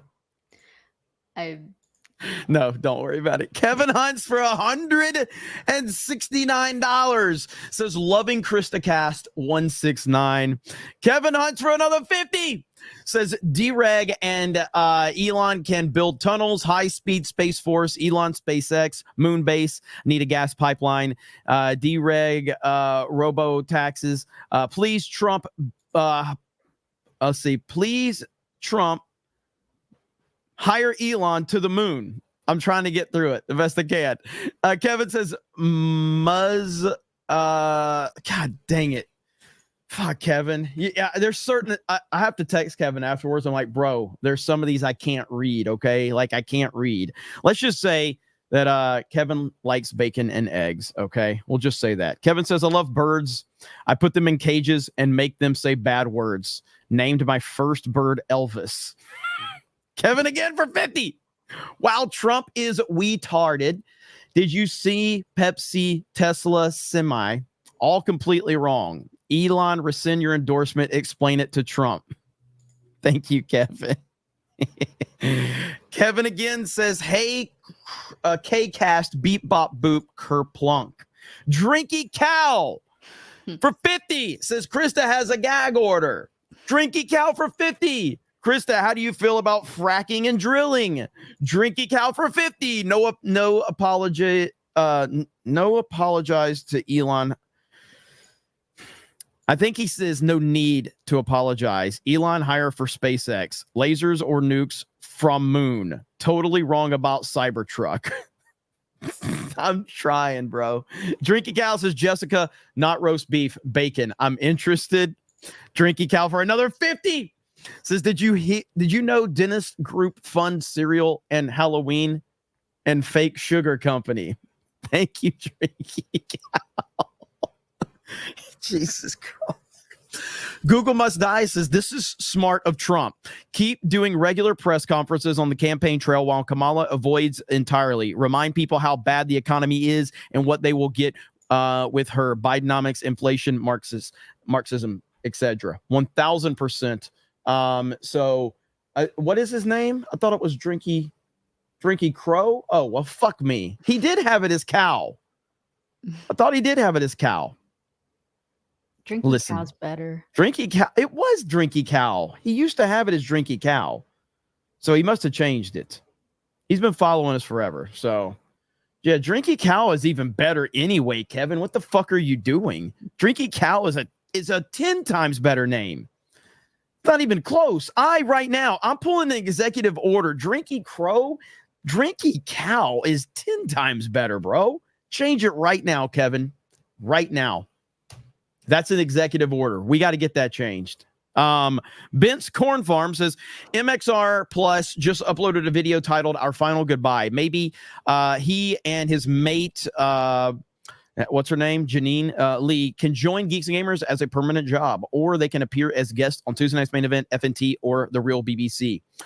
I don't know a lot about them. I know they always have problems with YouTube. I've never really watched their channel. I know they're consistently having some issues with YouTube, and I'm not really sure what those issues are. but I would be more than happy to check it out and see what's going on with it. Let's see. Hammerang says, I posted on Facebook that my MAGA hat finally got shipped after ordering on the day of the assassination. My woke grandparents sent me an email telling me not to vote for Trump and then asked me to not respond with politics. LOL. That puts it into perspective right there.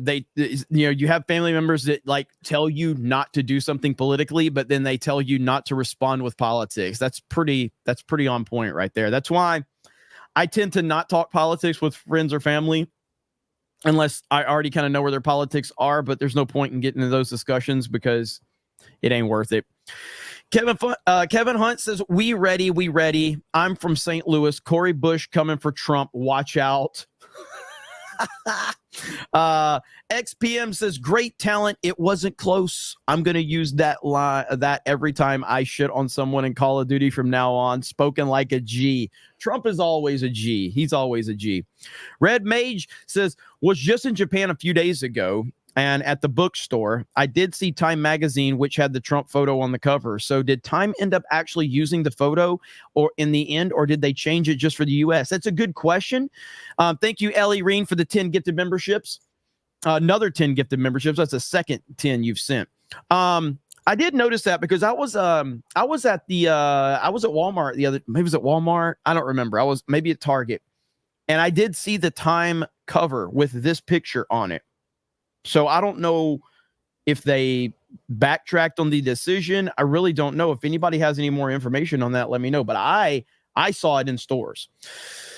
Let's see here. Skywalker DFS says, for Krista, I mean, damn. I love you too, Jeremy. No homo. Thank you. Troy News says, some good news. If Kamala wins, her price controls will create massive food shortages and enable the Kamala diet, and there will be no more obese people in America. Yeah, I got that one earlier. Skywalker DFS says, another for Krista. We have to break the super chat record. Jeremy is a lucky man. Gay guys always get the hot chicks.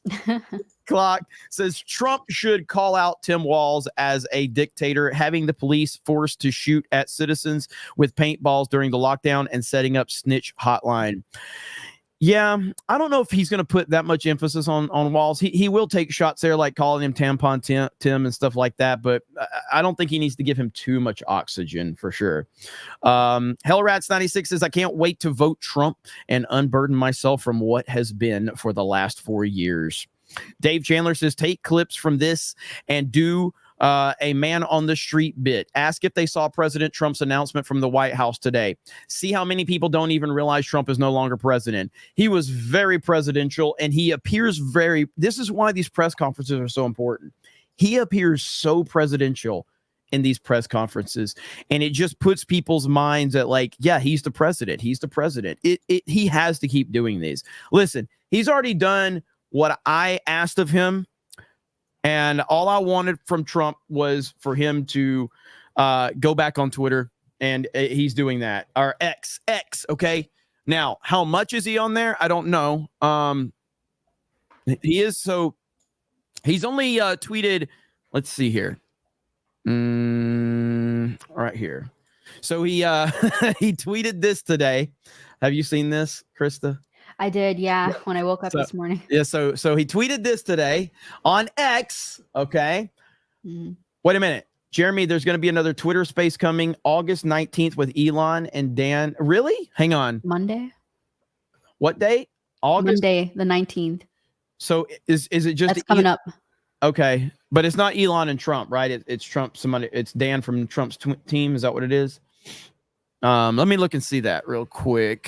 See if I gotta open up this. Let's see here. I'm looking to see. Go to Elon Musk's Twitter account and see. Elon tweeted this same thing out too. It's got 110 million views. I don't see any updates yet, but I'll check it out and look and see. So Trump's gonna be there again? No way. Hold on. All right. Let me go to Laura Loomer's Twitter account. She usually has all these updates.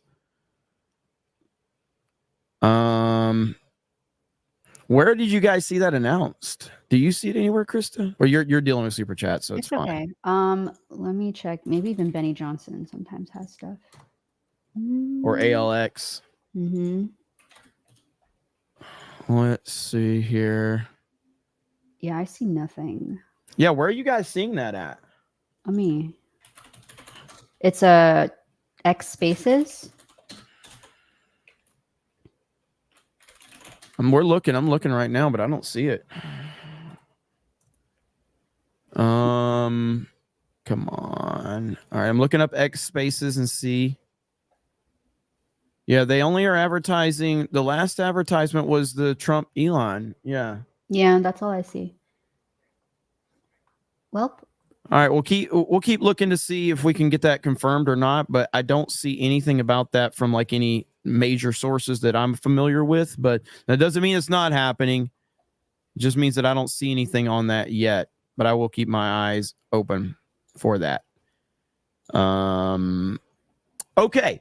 Let's get back to the spreadsheet. Skywalker DFS says, Jeremy, thank you for being the man of the people. There is nothing you won't do for your audience. Be gay, wear Crocs. I don't care. God bless you, brother. Thank you.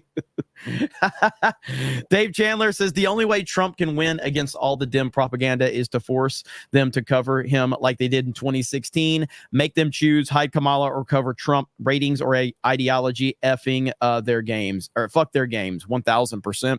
Love Dog says, it's okay if you have to pause, Jeremy. You are still my favorite fig. Thank you so much. Lord Botha, I got that one earlier. My mom gave me money to call you a fig. Infinity Flare with 5, get the memberships. Thank you. Sam Uri says, I bet this is Corey Lewandowski's idea, got rehired. Jason J says, I'm suspended on X for mocking the UK police. Chef Nick Nero says, Trump 2024, or we the people have our own great reset. Eric July's favorite chicken seasoning says he likes the citrus. Spirian with the 199, thank you. Jared Armstrong says Trump should call her a bombala. I got that one. Slagless, I got that one. Dave Chandler, I got that one. Dave Chandler again. Trump should do a press conference like this every day until the election. Force the public to notice that Biden Harris are asleep at the switch. Eric K says, the only way Trump would lose is if he wears Crocs. Vice says, wearing Crocs is like going to Walmart with your pajama pants on.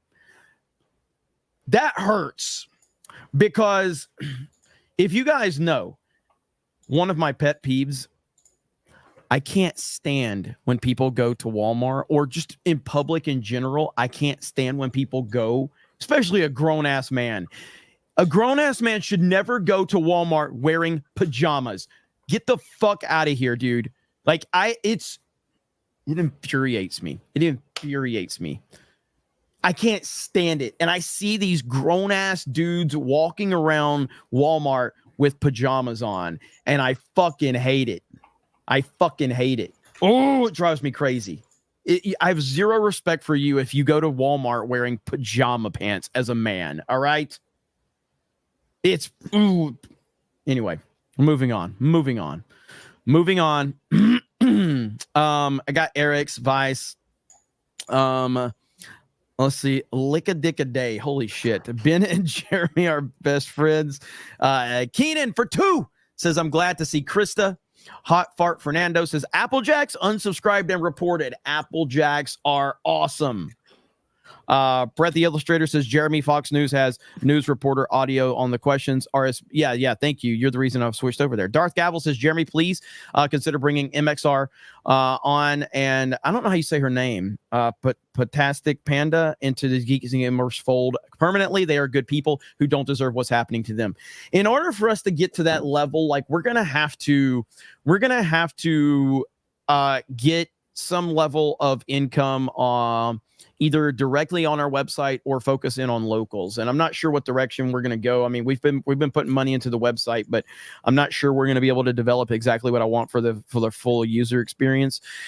So that's something we're negotiating. But if we have like consistent funds that are coming in, a la something like a Patreon or a locals or either direct membership website, that fundamentally changes the game for decisions we can make for actually upping the game and supporting other creators that we want to bring into the fold and things like that. So that'll happen down the road. So I just put in the private chat. You can take a look at it. Donald Trump and Dan will join Elon Musk on space Monday, August 19th. Will you be joining? Where does this information coming from? I put in the private chat. No. I'm saying, where is she getting this from? Oh yeah, I don't know. Yeah, I don't know who she is. Neither do I. So, yeah, I can show that, but I don't see anyone else sharing this information. I don't see anyone else sharing this. So right here, I don't know her, so I don't know who she is, but. So Methos is the one who tagged us and said, I have no idea who this is, but Cat Turd apparently follows her. So. Okay. Yeah, I mean, she's got a big following, and a lot of people that I follow her, but I don't know who she is, so I'm not going to run with that as like an official like story until I get other people confirming it. I'm not sure who she is. So until I haven't seen anybody else talking about it. That would be cool if it happens, but I guess we will have to just wait and see. 8 o'clock says it can't be a personal attack when Kamala personality is a politician. Grand Potato says weird, the far left. Louis R says heels up Harris doesn't know what gag means. Black Tiger says how do you not know how corrupt the media are? Easy. When you are born in a box, live in a box, and only see the box, it's hard to understand anything else. I agree. Noah Pender says Krista is fracking awesome. Eric K says someone give Trump a bug assault gun for flies. Beastie Man says cereals for Trump. Maximus BT says where my breets at. Musically assured destruction. Reminder that Harris had key roles in the botched Afghanistan withdrawal. Look up her interview with CNN and Presser in August 2021. Bad. NDI says C-SPAN has it, and I agree with Krista. Black Tiger says, is that a Metroid head behind Krista? Zoom in, please. Yes, that is Samus's helmet. That's cool right there. Nagranal says, I'm glad to see all of the, what does that say? Medicine, I guess is what he's trying to say. Munchies? What is he trying to say? Monies. Money. Oh, that's how you say monies. Kikatupa, right? Is that what it's called? Your language? So I'm glad to see all the monies healed Krista. Looking great. Are you going to SpaceCon? Charles Martinet said he was going to be there. Yes, I am going to SpaceCon. Cannot wait. And I'll probably go ahead and meet Charles Martinet again. I mean, I got the connections. I got Drunk 3PO, okay? One of the most popular people on the planet.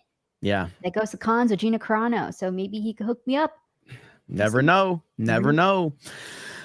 Grand Potato says, wait, Jeremy has friends and family. I thought he was a gay talking upper torso hologram that died during the RNC from an STD. Stephen DeLorean says, Krista finished the lyrics. Well, I've got something to say. Matthew Hammond from $4.99. Did you hear about John Madden biopic with Nicolas Cage? I just saw that on Twitter. Eric says, Jeremy, if I ever meet you, I'll make sure to be wearing my red and black checkered pajamas. Don't do it. I have zero respect for a grown-ass man that does this outside of his own home. Don't do it. Eric K says, MCU fan practices hugging Krista with his Krista body pillow. D. What says, Simpy has a custom-made Krista pajamas. I want those. Oh, man. Crazy times indeed. Okay. Aberjam says, Jeremy, I love you. I truly do, but you're only a pug and a tiara short of being RuPaul's BFF. You're fooling no one, my man. Troy New says, probably what pisses me off. NPCs that don't do research and spread misinformation about Trump. Anyways, thanks for being my favorite homosexual host, 199. Slick Gossip says, we love Krista. You can leave now. Ben Giles says, maybe Jeremy should put on a wig and fake boobs or sexy VTuber avatar. Record-breaking super chats and memberships for show. Welcome to the new Simpcast. Dr. Kaladin says, hail to the snake pit. Christ is God and Trump is president. Christopher R says, Krista Nova for president and Anna Paulina Luna for VP. Clifton 3D says, wow, Jeremy got Anna Paulina Luna on the show. Dave Chandler, welcome to the snake pit. Mr. E409 says, proud, deplorable, MAGA weirdo, hail the 199 Trump 2024. Pupa Chalupa says, you owe Trump your vote. Don't take it for granted. Noah Pender, thank you for becoming a member. Brian Dion says, please bring in Henry and Gene from MXR Plays. They can only stream on Patreon. Trump 2024. Hail the 199. They got a lot of fans here. Vice says, Crocs are the Stanley Cup of the shoe industry. They are the laziest shoe ever invented. Bro, I love them. I will rock Crocs till the end, man. They are comfortable. I'm from Florida. Nobody gives a shit here. It's a beach town. It's beach culture. Where do I need to go, Krista? Which one? Whichever one you want to start with. If you want to start with the one that says Elon, that's the one that was on X Spaces. Yeah. Okay. Let's do that one. Way back. So Angry Salt for 10 says that you will need to go to Twitter rehab. Raymond Sosa says MAGA 2024, us Hispanic Americans, or as I like to call us, just Americans, definitely show out for Trump over here in San Antonio. Looking forward to seeing Geeks and Gamers crew at SpaceCon. Deadfly says, imagine people getting mad at you that you want money and you do this to make money. Heaven forbid you have overhead, a family to feed and employees to pay. Error. Yes. Look, man, when you're in the internet game, you're always going to deal with people that are upset, jealous, bitter, whatever. I'm not built like that. I find motivation in watching other people succeed. And it makes me want to work harder and try to do different things. And other people kind of get really caught up in a lot of different stuff. It's weak beta mentality. And that's fine. You can be jealous because Geeks and Gamers gets a lot of super chats, or D-Day Cobra gets a lot of super chats. That's not really how I'm built. I look at other people and I go, wow, if they have that going on, then I can do that. I can accomplish that if I do a good job. You know, it should motivate you to see other people to be successful. It shouldn't make you jealous or shouldn't make you mad or bitter.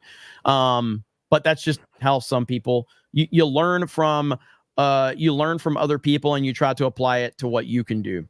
But the number one rule of the internet for me is to respect the audience and understand that we're lucky as hell to do what we do.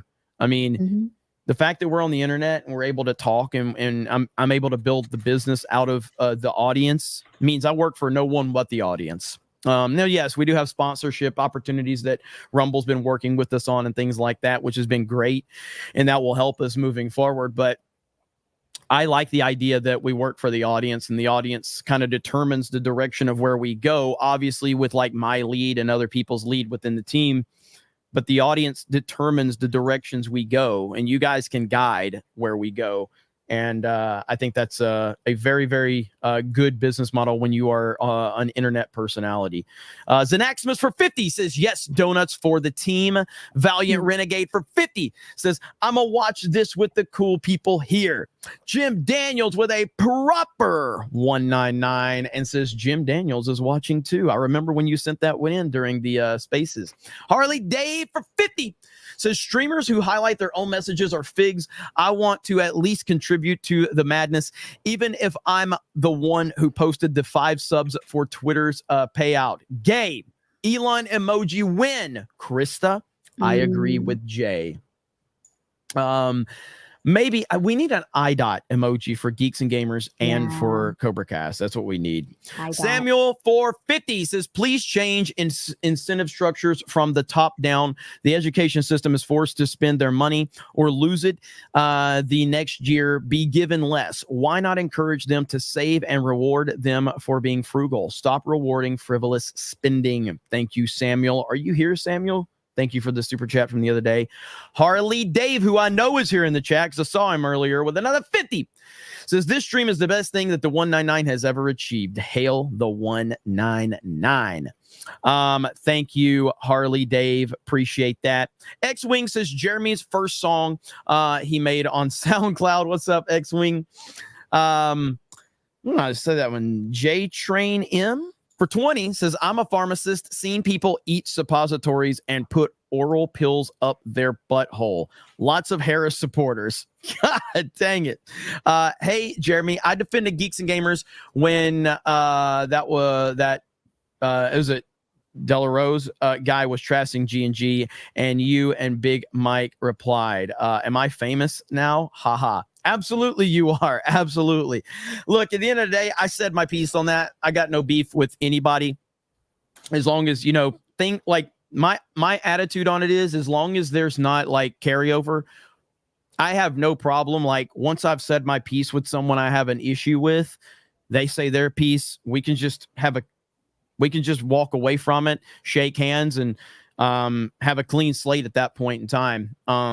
Now, do I hold grudges with people that I think are just absolutely just pieces of shit and that continue to show that they are? Absolutely. I'm 100% carry grudges, 1000%. But when I just have a momentary like disagreement with somebody, I like the attitude of you tell someone to go fuck themselves, they tell you to go fuck yourself, and then if everybody feels good about it, walk away and have a clean slate. I think that's how men should operate. Adrian F says Aiden Ross is watching you on Kick right now. No, this was the other day. Okay, not right now, but yes, Aiden Ross was watching us from his Kick channel during that stream, and that was crazy. Star Wars and Stripes says, got my popcorn ready. You're the man, Jeremy Trump 2024. Long live the fellowship. Thank you so much. Let's see. Alan says for 25 says, love the stream and this human music. Let's go with that. I see Jay in the chat. What's Jay talking about? What is he doing? What does he mean? Hayden Wayne for 20 says, not official, but I'm seeing people talking like there may be a DDoS happening against X. I'd say it's possible, but the organic traffic is obviously huge too. Gandalf the Gray says, who are you to deny the return of the king? Matthew for 20 says, now do you feel like no audio, phones not charged? You know how typical D-Day Cobra, typical D-Day Cobra Productions. I will say, like, I do wish that Elon and Trump would do like an on-camera interview, because I think that would go to the whole next level, bro. Like the whole next level. Could you imagine if they did an on-camera interview? It'd be insane. What do you think, Krista? Yes. Good insight from Krista. Braid Zone says, is Eric July hacking Elon and Trump? Come on, Ripa, join the side of goodness and truth. Waylon Jennings says, they're afraid. Ben Gonzalez for 20 says, this will be the single reason why Trump wins. Let's see, Rick Smash, we did it. Oh, I read that one the other day. Elon and Trump should be inspiration to Americans. We will unite. We will take our country back. God bless Trump and Elon. It's crazy how these guys are working together, man. It really is. Ministry of Wrong Things says, hey, Jeremy, not trying to cause any drama. Oh, yeah, we got that. Or distract from tonight's event. But considering you had him on Tuesday night's main event, like last week, will you address the crazy recent Drake the Viking revelations? Yeah, I talked about that in a video and on live streams since then. My most recent Mr. V's video, I think I talked about it. Magna North says, dude, we need SpaceX and Space Force united. Spartan says, say what you want about the times we live in. The fact that one conversation between two people can have more hype than most concerts or sporting events is fucking awesome. Thank God Elon bought X. 1000%. I'll repeat what I've repeated 1,000 times. Elon Musk purchasing Twitter will go down as probably the most significant moment in this whole culture war. It will. Shadow Sand says, Jeremy, don't go full Hassan with the nuggies. East Coast Toasted Boy says, the two gay bros that are married to each other, we know them. You may be a fig with the one pair of biological grandparents, but even Dan Vasquez above them. I hold you higher, Jeremy. Don't worry. I don't know what. The Cranstonsteins or whatever their name is. That's who we're talking about. Okay. X-Wing says, how many heads are going to explode tonight? Answer was a lot. Harley Dave says, sent you my full image avatar via Twitter DM. I did see that. Thank you, Harley. Hayden Wayne says, Down Detector is showing an increase in reports for outages on X. The site crashed already, boys. Shadow Sand says, I've only known two people that have broken the internet, Goku and Trump. The Bob that God made divert power from the life support systems to live stream systems. River Miles says, Aiden, everyone agrees with Jay. The man speaks truth and is always right. Jay's still getting shout outs and he's not even here. He's not even here. Smick Ball says balls. Buster Nut Smash says Alex Jones can't get into the feed either. JD says, I feel like we hacked into a regular phone call between Elon and Don. Glad this is possible. Forget the mainstream media. Zevin Cross says, Trump and Elon really need to sit down in person and put their heads together to create things for the better. Hearing them speak makes me think the amazing things that could get done. Yeah, I mean, Trump's clearly going to put Elon somewhere in his administration, which is very exciting. Zevin Cross says, Elon needs to join the Trump administration. Seriously, there you go. Magnum Norris for 10. I say, Elon, stop the destruction of Rumble so we can have a voice. Tina Guzman says, can Elon have someone overlook the voting machines? Darth Gavel says, Kamala ain't black either. Let's see where we are. Okay, I got to move this bar over here. Right. Grand Potato says, say Twitter again. Say Twitter again. I dare you. I double dare you, mother effer. Say Twitter one more GD time. That was when I was having to send gifted memberships every time I said it. Shadow Sand says, we really throwing money back and forth at this point. Jeeping Baylor says, Jay should stream snipe you tonight to get him to 100K. Cray Soul says, everyone in the chat will be members by tonight. The Last Crow says, it needs to be Twitix. Assuming gender is wrong. Tweeted Tone says, dude, Jeremy Osteen, it's been like 4 weeks. Tweeted Tone, you've been really mean to me. And I don't know why. Piano Dean says, Jeremy, I couldn't figure out why the Frisbee kept getting bigger than it hit me. Dermy Wormy says, Dom H has perfect grammar. Jessica and is it Gall are just jealous of his superior mind. Wow. Look at there. Dark Illustration says, Kamala looks Willy Wonka looks like Willy Wonka on crack. Brazilians reels for you, LOL. Dom H says, I feel like this is going to be the stream that's going to finally take down your #1 super chat show. I know that was on Geeks and Gamers technically. It didn't beat Geeks and Gamers Daily, but it was was that the big? I don't think it was the biggest D-Day Cobra super chatted stream when you add memberships to it. It was a top 3 D-Day Cobra stream for super chats. It was a top 3. I don't think it was #1. I'm not sure we're ever going to beat that Geeks and Gamers stream. I'd have to go back and look and see what the actual numbers were for how much that one made. That was one that's probably never going to get duplicated. Ramtax says, did you watch the SRS podcast with Gina today? No, I need to watch that one still. Johnny says, Trump knows how to Twitter his tipples. Brian says, redhead libertarian had the best reply to the EU, the Declaration of Independence. Sergio Garcia, what you mean you did not say twitted? You did. Brother Rudlock says, pitter, patter, fitter, fatter, titter, tapper, Twitter, twatter. Jeremy is gay. Hail the 199. Sergio Garcia says, Krista, make a broken Jeremy PC emoji. Nico Lex says, got 4 of my family members on your page queued up. More people to support the 199 MAGA LFG. That is awesome, man. I love hearing that. Suspects Psychedelic Asylum says, milk truck emoji. Zen Cat says, just want to shout out Jessica and Lance, a new couple of viewers. Enjoy. That is awesome. Hope you guys are still here. Johnny says, Jeremy is unburdened by what has been. MAGA 2024. Linko Kenobi says, just say Twix. Exactly. What are your allegations? Harley Dave says, damn, dude, if I knew you were this so fucking retarded, I would have never suggested the gifty per Twitter mention. I agree with Jay. Jason Yankovic says, just meet in the middle and call it Twix. Also, I did not like JD Vance, but he is growing on me every time I see him talking to the media. I'm warming up to JD Vance. I'm warming up to him. James Ops says, check Twitter direct message. I sent you another Trump ad you have not shown. Bird Up says, the wonderful thing about... Okay, I was wondering where that one was going. The wonderful thing about Tiggers is Tiggers are wonderful things. Their tops are made out of Twitter. Their bottoms are made of springs. Troy News says, Trump just unfollowed Pence. Lady Wendelin says, also bet money Rogan will vote Trump, just doesn't want to say it, wants to look neutral. Coward.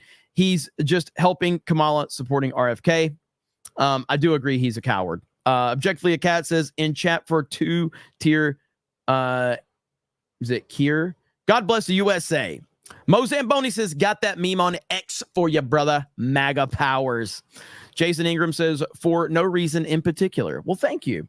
Bird Up says, I'm working, so no food. Got a Dr. Pepper, though, listening and waiting for the Twitter chat. Lean back, have a snack, take a nap, see my name for evening itinerary ideas. Tommy Doyle, MCU fan, is lewd simpy and who simps and is too scared to ask Krista out. She should come by the Discord so he is up for a romantic conversation. Bobo Yogi says, make a poll. Internet breaks tonight, yes or no? Eric K says, for MCU fan for finally showing up for his girl.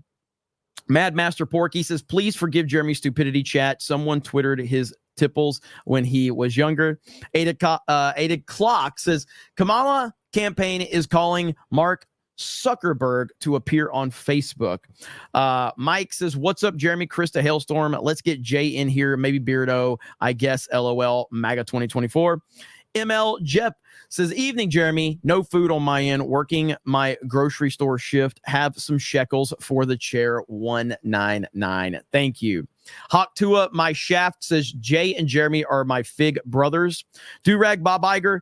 Hey, Holmes, Trump respects me. I am undefeated ECW champion. Bret Hart is scared of my sharpshooter. Disney CEO is a poser, Bob. I'm the real Bob G. Good Lord. Scotty doesn't know says, cue the fart sound. East Coast Toasted Boy says, Trump returned. What was the post? William says, Krista looks like an air traffic controller. One heck of a job she does. Johnny says, the Prince of Phenomenal, Gay J Styles in the house. Woot! East Coast Toasted Boy says, I won't let you dead name X. Don't worry. Codeonomics says Jamie keeps saying Tong Twitter wrong. Airing with 8 equals D. William Cap, Trump and Elon will hold the world by the short and curlies tonight. C and D designs. I agree with Jay. 199 Ripa Rebellion Trump. DB says, Jeremy, how much to get me out of the UK? How much? If somebody sends a $500 super chat, I'll get you out of the UK. I'm joking. Don't send it. I'm joking. Don't send it. AD Victorium says, careful, Jeremy. Gary has been to prison. It starts out with free cigarettes. Then it's time for head. Aunt Ryu says, a snow camo hooded Storm Shadow was the best. Dude, Storm Shadow is always going to be one of my favorite Joes for sure. But version 2. Andy Plays Game says, don't click off the spaces. I did and can't get back in. Pippi says, saying unable to fetch space. Eric K says, Washington Post asked if the press conference for them to shut this interview down. The Clapper of Cheek says, join Anon worked for me. You fuck that says, don't stop believing Krista, so rad and fab. Operation Outstanding in the Field. What bingo squares will happen in this interview? Red Bandana Gaming just bought the Rebel Scum shirt, Jay. Are you here, Jay? We're still selling shirts for you, buddy. DB says, do you think Mark Hamill is watching? Yes, he's obsessed. Grand Potato says, gives me Minecraft vibes. Ruben Christopher Haynes says, Benny Johnson is connected to the X space. Eric K says, well, media asked the government to shut this down. Alan Tanasi, I told you Donald Trump was going to be late. LOL. Hail MAGA and this trash elevator music. Aunt Ryo says, sounds like you're making a me. Talking about the music. Lord Botha says, it says your broadcast is unavailable on X, Jeremy. Beastie Man says, President Trump, they not like us. Matthew Hammond says, Trump should have flown to Texas to have a live interview and allow Elon's tech guys to run the stream. This seems like DeSantis part 2. While obviously it got corrected, you're not wrong. Like, why doesn't Trump just go to Texas? He needs better handlers. Like, let me advise you, Trump. Go to Texas. Go to the Tesla, whatever, headquarters. And let's do this amazing stream in person. And I know, Elon, I know you love your Twitter. I know you love it, X.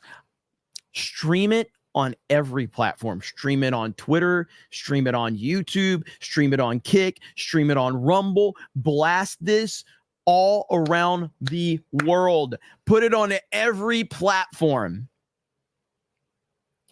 have it in person, get a couple of XLR mics, get a decent backdrop with some good lighting, and get this thing going, okay? Put the chat for whatever. You want to put the Twitter chat on screen? Put the Twitter chat on screen. Just show some life, and it will change the fucking game, okay? You just don't understand how much this would be it would be insane. But anyway, that's what you need to do. I don't know why they're not doing that. Aiden Ross, please tell Trump this. Nandy says, type Tesla live on YouTube. Jills says, this is the new Cisco hold music. I love it. Daria Murphy says, Aiden said, thank you. Harbinger of Unconventional says, best thing, a bunch of curious libs are sitting patiently. Daryl the Dialect says, both Trump and Musk pages say space cannot be reached. Been trying for a while. Thanks for all you do, Jeremy. Thank you for the info. Grant Potato says, oh, Mr. Ross, you taste so good, Geeks and Gamers crew. Sergio Garcia, dude, you said Twitter 2 times. Cole Hauser says, everyone please join Drunk 3PO 199 Trump 2024. Mike Noss says, don't know how, but I'm in on X. Andrew Knapp says, Trump broke X. Kamala broke her sobriety. Jonathan Rodriguez says, Greg is trying to fix it. The Tactician Musician says, is this kind of gay music you're into? Axel Jensen says, I got in on my phone. Jesse Gonzalez, mesh is retracted. Jake CB says, simultaneous Fed DDoS attacks in addition to the site traffic makes X go boom. Eric John Pizza Artist says, you're watching a glitch. He broke all the spaces. Alan Tanasi says, they said Kim Kardashian broke the internet with her stupid champagne butt pic. Wrong. Trump and Elon broke the internet tonight. Jesse Gonzalez's Tesla channel is showing it. Those Tesla channels are fake, by the way. All of those Tesla channels are absolutely fake. It would have been the Bob that God made. It would have been sick if they used the Impossible Game music for the waiting music. Barking says, Jay glazing Aiden Ross harder than Dana glazes John Jones. Darth Gavel says, is it DNC hacking? Sir Ruin of House Roundhead says, Ron DeSantis campaign launch all over again. Joe the Uber Geek says, I keep thinking the music will die down and a voice will say, please stay on the line. Your call is very important to us. Jason Yankovic says, who do I talk to about a refund? A refund? Let's see. Fujimura says, our tax dollars at work pulling the X cyber attack. Thanks, CIA. Crystal D says, it's a good thing Elon Musk doesn't send guys into space or anything other than this would be embarrassing. William Cap says, Democrats, DOJ, HLS are trying to shut it down. Gaming with Spoon says, it's too much testosterone for one stream. Fantastic Mr. Knox says, not surprised by the DDoS ATK happen. Blackjack Streisand effect intensifies. Sir Ruin of House Roundhead, I'm learning cybersecurity now. Great timing. Gator McCluskey says, Benny Johnson said Elon announced so huge cyber attack happened. Incredible Lad says, this is about good versus evil. Trump 2024. Darth Gavel says, I can so see Elon playing Minecraft right now. Alex McCarthy says, give this to Jay. I can confirm it did not go to Jay because Jay does not deserve it, because Jay is not the best of us, because he won't be here to play Fortnite with me this weekend. And that hurts my feelings. That makes me really sad. Can you guys believe Jay won't play Fortnite with me this weekend? I mean, seriously. How sad are you? New Fortnite update. Jay, too big of a deal to be here. Unbelievable. John Goats on Rumble says, how can Kamala make any promises about what she will do when she's VP right now? Just do it now if you're for it, unless Joe disagrees with you. This is the tightrope you walk when you're running as VP, 1000%. John, for $1 says, would love Vivek or Tim Scott as VP, since it would neutralize 90% of the Democratic attacks that revolve around ist and isms and phobes. Would have been funny watching him squirm in the debate. Let's see. Aberjam, I know not much, but you need it more than me. Now hurry up and finish the transition. This half in, half out look is giving Sloss uglier, more retarded half sister. The Goonies wouldn't go near you. Eric K says, register to vote and make sure your vote was not only counted, but counted correctly. PJ, says calling D-Day Cobra a guy is kind of a stretch, but I will allow it. Based and Bitchy says, hail the 199. I need a cringe favor. New to X and have only managed to get fake followers. Oh, yeah, I read that one. Based and Bitchy, Trump 2024. Aberjam says, Jeremy, you croc wearing, swamp dwelling, skid ridden, tidy whiteys on the clothesline hanging, bargain basement, Michael Rooker looking, cousin humping, Gaylord. I just wrecked you for $1. Roast me. Well, the fact that you had to spend any money at all for me to acknowledge you is a roast in of itself for you. So there you go. Frank the Tank says, all hail the Snake Pit and the 199. Hail Felon 47. Vault 95 says, those Harris winning poll numbers, maybe their pre-planned shadow campaign election results. Go vote, go vote. Even if the boss threatens to fire you, go vote. If Trump loses, your job's gone anyway. That is true. PJ says, Jeremy, can you try calling it Zitter? Just an idea. Can I beg for followers on X2? PJ, same pick. Miss you and the Snake Pit. You can always beg for, I beg for super chats every night. I mean, so I have no problem with that. Vault 95 says, fence sitting is BS. They would rather have the whole world plunged into the abyss of nuclear fire and radiation than lose their fake fence sitting status. Trump 199. Occupant 42 says, Kamala is a twit. Her cackling is annoying, as twit is her ability to cause cringe is truly astounding. Bronsonite says, Mr. Beast, ZGF wants half. LOL. Half Eddie. Half of the quote Eddie. Also, Beast is a half of a Melanie Mac word. iCanalis says, Cobra, la la la la la la la. Subscribe to Drunk 3PO. Unsubscribe from the Fig. Overmod says, X is going to be fine. Elon is going to have all of his top Twitter people there, you friggin' idiot. Let's talk games and their mods. Cerberus with 20 gifted memberships. Davish with 5 gifted memberships. Harley Dave, are you still here? Harley Dave, are you still here? Harley Dave dropped 50 gifted memberships on this stream. 50! Are you kidding me? Holy crap. Mike, welcome to the Snake Pit. Glee Man says, Elon needs a new moniker for tweets now that he changed Twitter's name. Mr. Dang says, Rogan isn't as bad as everyone is saying. He's for Trump, just doesn't say it. I'm getting the members stuff too to kind of get on the same level as the rest of them, Krista. Trim says, our Fig and Commander needs his chair. Buy the Black Cobra chair, not the gold ones you're looking at. They look plastic and gay. Smeagol says, or Smigoli says, hey, Jeremy, have you heard about the crazy controversy with Mr. Beast editor? There's so much Mr. Beast news. I've covered a lot of it. Savage Talk says, Jeremy, don't be bitter. Twitter. Thank you. I'm not going to say the rest because I'll slip up. Keenan, member message says, for Krista. Chris Swain says, remember that time we all waited for Trump and Elon while listening to the Mario Paint soundtrack? The Snake Pit remembers. Bill Leslie says, the music is turning the frogs gay. Crimson says, 199, Aiden Ross, let's go. JC gifted a membership. Occupant 42 says, hey, Krista, how about some Rumble emojis on the tube? Krista, can we get some Rumble emojis over there as well? Yeah. We got to make that happen. Harley Dave for 20 says it's not at all a disaster. Look at all the folks who want to listen in. He crashed Twitter. Braid Zone for 20. Elon's social network is under attack. Vault 95 says back in the day when we were young, it was called Twitter. Koa Lee, the live stream is currently being run by Gary. Russ Williams, I asked Moist Critical for some dating advice the other week. He said you've got to twit her tipples. Jay's Missing says they need to bypass the compressor. Kelly R. Benny Refresh now can get back in. Alan Tanasi, the conspiracy theorist in me, thinks that there is outside forces preventing this interview from happening. June's Melody, welcome to the Snake Pit. Thoughts on narrow boating with Nigel, welcome. James Opp, 2003 in the space, over 20 million trying to get in. Bill Dozer says, it's pure evil. Play the Alex Jones clip. Bill Dozer says, not going to lie, loving this placeholder music right now. No substance involved. Let's see. Lady Aaron D says, Jeremy, Jay said he will join Covercast if you go super chat him on Drunk 3PO's basement.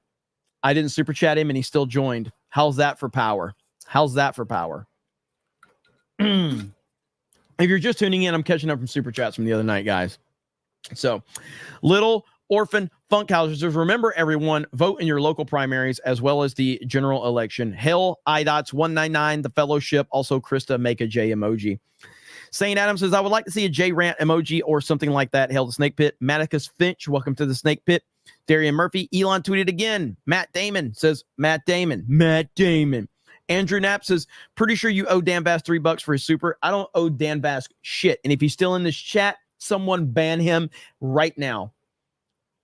Darian Murphy, got that one. Captain J6 says, wow, I have been listening to you here for over a year. That's crazy.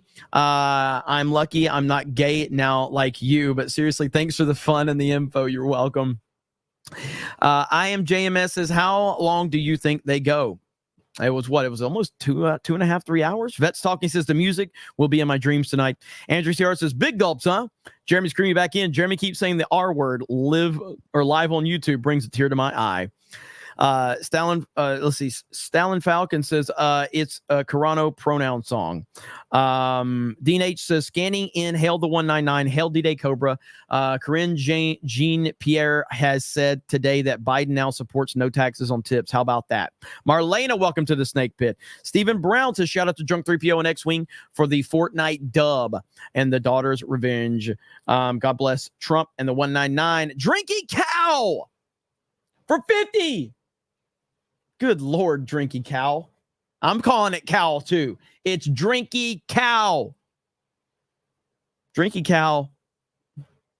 You still haven't changed your name. Did you disappear? We went over a whole thing that your name needs to be changed to Drinky Cow, not Drinky Crow. Drinky Cow. Aaron says today a reporter at the White House press corps asked KJP if they could do anything to stop X Space tonight with Elon and Trump. No doubt there will be a DDoS attack. 3 for 10. Pretty funny if they had to move the party to Trump's place. Does TS have streaming? LOL. Just a reminder. Oh, True Social. By the way, Donald J. Trump takes zero personal money from the folks. Donates. Pay no insurance, no pension. Isaac says, can't stand Trump, MAGA all the way. Can't stump Trump, I'm sorry. Can't stump Trump, MAGA all the way. Adrian, for 20, says, this reminds me of the end of the Truman Show where Ed Harris says, pointing to the technical fault graphic, why? We're getting higher ratings with this graphic than we've ever had on this show. The Truman Show is phenomenal. All right. The Truman Show is a phenomenal movie. Scotty Doesn't Know says, I say to Fiona, I'm in. Jake CB says, if you are using Brave browser, you have to disable shields to listen to X Spaces. Alex McCarthy, Dr. Pavel, I'm CIA. Beaky says, Donald Trump just came back to X and already people are trying to silence him with DDoS attacks. Also, I got into space. Tinhead says, did I miss it? Maybe you did. Not sure. Armiger of Unconventional says, Krista's theme song. Nas, welcome to the Snake Pit. Dr. Kaladin, someone play the Stick RPG main menu music. Peter becomes a new member of the Snake Pit. Shell the Third, I agree with Jay. Nagranol says, thanks, Gary. Now LFG. Eric K says, Nerdrotic saved America. X, formerly known as Twitter, welcome to the Snake Pit. FMJHP. Some people don't know you have to take the suppository out of the foil before inserting. True story. Yeesh. Lower lip slicker not available for iPads. Stuck with you. Is it Jacobo? I got in. I just don't know why there's no interview. Wait, what's happening? TJ Harley says New York judge ruled RFK not allowed on the New York presidential ballot. Dropout could be soon. Hub says, of course, it crashed. Trump defies all expectations. Also, hail Jay in the 199. Black Kane says Gary for head of Bureau of Prisons. Bastard Luigi. Elon tweeted that they're going to go ahead with the smaller listener pool and post the unedited audio immediately after. Not sure if that will change. Alex McCarthy, welcome to the Snake Pit. Malice O'Connor, hail Snake Pit, D-Day Cobra, Jay and crew. What if the Dems give up? The Ghost and Kamala is meant to lose. They'll ensure deep state and Supreme Court. G7 JC Diva. I wonder if Tim Pool will have the same issue or does he have privilege? He has privilege. He has privilege of good equipment. Something we definitely don't have here. Let's see. Stormbringer says, gifted 5 D-Day Cobra memberships. Thank you. Cattle Dog says, Elon unplugged it and plugged it back in. We should be good to go. Luis C says, I don't even know what that is. That Thank you, Louis C. Big Mike says, so glad Trump is back on Twitter. Chef Nick Nero says, I'm in close and reopen repeatedly. Vixen's Snake Pit, smash the like button. Thank you. Make 7, welcome to the Snake Pit. Waylon Genius says, much respect to Jeremy and Jay. The DS is terrified now. Deep state. They can't stop the inevitable. MAGA. Patty says, got fired today for old world mentality. Oh, okay, I got you.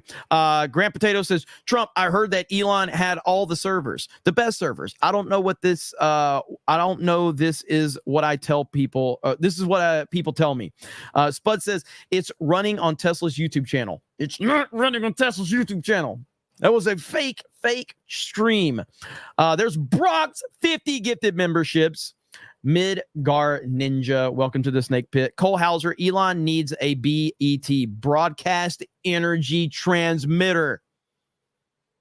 If you know, you know. Cole Hauser knows. If you know, you know. Wolfman gifted 10 gifted memberships. Thank you. Bastard Luigi says, this feels like a gathering around the radio for a broadcast back in the day. I dig it. That's honestly a pretty good take. I haven't thought about it from that perspective. Bastard Luigi sends a really good super chat that he says this feels like gathering around the radio for a broadcast back in the day. I actually think that's a pretty cool take. That's a pretty cool perspective right there. FMJ HP, get the 5, get the memberships. Jason says iPhones are poison. Vlad says Android is gay. Dan Vass says guys pooping in pooping to that song is great. Zach, I was able to join the space, but I had to do it anonymously. Let's see here. Supreme Chancellor Trump says the fake news HoloNet Media says I profit off war, but nobody had less war than me. You elect me. I think I'm going to save that one for Beardo since he thinks, listen, guys, keep telling Beardo he has a good Trump impersonation. He doesn't, but keep telling him he does. He needs a win, okay? So when he does the Trump impersonation, look, we know it's dog shit. It's fucking terrible, okay? It's so bad. But just make him think it's good, okay? Just like, Beardo, man, you're doing a great job, buddy. Like, it's the only thing he has going for him in his life. So just let him have it. So I'm going to let him read that one next time he's on a stream. All right. It's so bad, but just give it to him. Let Beardo think that his Trump is good. It's not good. I'm gonna be wooed says, if you Google Donald Trump interview, Twitter, or even Donald Trump X interview or Donald Trump Elon Musk interview, Google censors it and it lists a bunch of shit ass propaganda Democrat sites. Doesn't surprise me.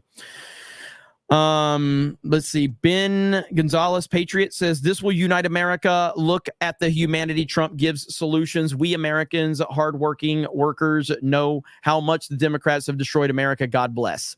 Damon Edwards says, fan from Trinidad. Wow, fan since 10K. Keep up the great work. Well, thank you. That's amazing. Thank you. Really appreciate that. There's we have more any at the updates? bottom. Oh, from that one? Mm-hmm. Yeah, you didn't scroll down. Oh, well, let's see here. All right. Okay. There we go. Hang on, I'm trying to get it. All right, we're still catching up on there we go. Sir Link says Obama must be screaming right now. Shut it down. Alan Tanasi, shout out to my mom and PA watching this on the Snake Pit. Give Janet a shout out on my behalf of the 199 when you get a chance. Jeremy, my mom is a fan now. Janet is a fan now. Thank you, Alan Tanasi. Let's freaking go. Lance Finn says this is 100% CCP gay lisp OP. Or op. Andrew CR says, I don't agree with Jay anymore. Android for the win. I like your style. Roadkill says iPhone equals XX chromosome boxer Android XY chromosome boxer. Guess who wins? Harley Dave says, does anyone feel that Elon is being genuinely wholesome like this? Like he's finally getting involved. Sally Ito with 5. Get the memberships. Thank you. Andrew Knapp says, can you imagine Kamala doing an interview like this? They replace her as fast as they did Biden. River Miles says Kamala is the kneeling czar to Willie Brown. Rye the Guy says if Trump doesn't get elected, we will turn into Europe. Trump must win. We must stop the lunacy. East Coast Toasted Way says that's a nice way of saying lazy bums and hobos. Flame M16 says I bet Trump has better COD callouts than Beardo. BMCCB says dang it, Jeremy, let Jay speak. Turk says, why did Biden have to go to the doctor? Because he couldn't stop Putin. Hayden says, D-Day cover, look at what Ed Kranzenstein is saying on Twitter. He's trying to fact check Trump, laughing my ass off. Ride the Guy says, Kamala Harris took an IQ test. It came back negative. Ricky Spanish says, Ben Gonzalez, we did it. Health Minister of Belgium, if I take a dump, we go nuclear. Wolf Mob says, why is there no between 45, 47, like an asterisk? Let's make it happen. Quagmire, Hale, let's see. Trinold and Saxy, if you know, you know. Grand Potato, Beardo is why Trump wants to reform education system. CG87343, remove federal grants and eliminate student loans backed by the government. Open it to the free market. Let the banks and credit unions compete for loans. Plus, encourage more trade schools. Too many aging out. True Mr. Gentleman says he actually said education should be sent back to the states. Between this and crypto and oil stances, this could be the most based presidency in 100 years. Grand Potato says he should call out his policy on no Beardo left behind. Westfield says, seriously, so enjoying this conversation. Both seem so relaxed and make a lot of sense. We really need both of these men. Legalize adulthood in the house. Mr. Penis has hard feelings about this interview. Ron Cook says, Jeremy, I can't hear a thing. Jay's thinking too loud. Flag Ninja, I was born and raised in California. I'm voting for Trump. I promise we're not all stupid. Breezy's Comics and Collectibles. Hail Trump and Elon. Trump 2024. Westfield, superb interview. Green-haired anti-liberal says, so where is Trump going to put Elon on his team? GL Dude says, Trump, stay on topic. My brother in Christ, Trump is the topic. 1,000%. 8 o'clock says, could we get American Gundam suits under Trump and Elon? Nate Houstman says, the financial system controls law enforcement. Cops would do the right thing if they could earn an honest living. Unique Breakfast Taco for 10 says, Christ is king. Den Hawken, do you believe in Joe Hendry yet? Jeremy, Trump does. Jules, hey trolls, have a like. Much love. Or leave a like. Much love. The Angry Movie Critic says, this is why people feared Elon buying Twitter. Carl Stroud says, have some money. I appreciate that. I like money. We like money here. Magnum Norris, Elon is the richest man that ever lived. Trump was like, woo-dee-woo, woody-woo. Slain Hope says, cancel Jay. He said, hope the undecided care. Hope the undecided care. You mean the fence sitters? To hell with them. I would rather lose this country to, I'm not saying that. Warbreyer says, why aren't there at least 5 times CC? Let's see. Heavy Metal with 10 gifted memberships. Thank you. Your Barmy says VTubers avatars for Trump and Elon. Maximus BT says Jeremy is a British cigarette. Jeremy's eyebrows. Elon is IRL Tony Stark. He had a cameo in Iron Man 2. He also gave Robert Downey Jr. advice on acting like a genius, billionaire, playboy, philanthropist. Jimmy Ray says Donald plus Baron Mario Golf Stream win. That would be cool. Let's see. Jacob O says, yeah, Jay, shut up. Yeah, Jay, shut up. Why wouldn't you just shut up, Jay? All right, what do we got left over here for today? So that page is all caught up, so it's done. So the next one that says CobraCast 8/15/24, whereas I put it under Streamlabs because I couldn't go up and down. So these are the ones from today that we just got in from the stream. 8/15/24? Yes, today's date. Okay, got it. I don't see where it says Streamlabs. Yeah, I got it. Okay, all right. And then so Copperhead for 5 says Trump is my dude, but he needs to talk more policy. Vance needs to talk more policy, counter the Marxist opposition and hammer it home. Benzo says, is the Beep girl the American flag swimsuit that Beardo had to go away and pee? If not, can we get her one? So we played the Anna Paulina Luda video today, and then Beardo had to go pee. He had to go pee. Noah Pender says, who is more weird, Kamala Harris or Tim Balls? Hail the 199 CobraCast, my favorite gay podcast. BFSD says, hail Geeks and Gamers in the 199. I'm about to go play some Baldur's Gate 3. Linko Kenobi just finished watching Alien Romulus. One word, awesome. I sent you a Twitter message about me going to SpaceCon, but didn't get a reply if we're doing a meetup. Hail the 199 Trump 2024. I will let you know. BFSD says, side note, MCU fan loves Krista. Copperhead says, we need leaders. Our country is broken and the commies rule. Vote Trump and hopefully we can fix this. Also vote locally. Fantastic Mr. Knox says, did you hear the WHO just announced that the monkeypox is now a pandemic and that it's their fault of the world. Yes, surprisingly announced during election. I did hear that. Raider Lalo says, for the chair, hell to 199, never stop what you do, Fig. And guess what? All caught up, Krista. Can you believe it? Can you believe it? Yeah. Shout out to Krista. Now, Krista apparently has a lot of fans here. Krista, are they aware you have a Kick channel that you stream on? I think so. Well, they should. And guess what? She's Mm-hmm. also going to be streaming on the Geek Gamers Play channel. And whatever you support on those streams goes to her. Okay? So you got to know that. So on the Play streams, whenever she's hosting, she'll be multi-streaming and all that. So, Krista, what do you got going on? I'm going to go eat, and I really want cookies. That's pretty good. I saw Gung Ho Max says, you did it. You read all the super chats. Whenever Joe Biden, you did it, Joe. You answered all the questions. Good job, Joe. You answered all the questions. You answered them right. What time, Can Man, what time's the Fortnite server shutting down tonight? Do we know? Oh, it's update. The update is happening tonight, if I'm not mistaken. So if 11 p.m. Is it 11 p.m.? Is that when it is? Eric K put in chat.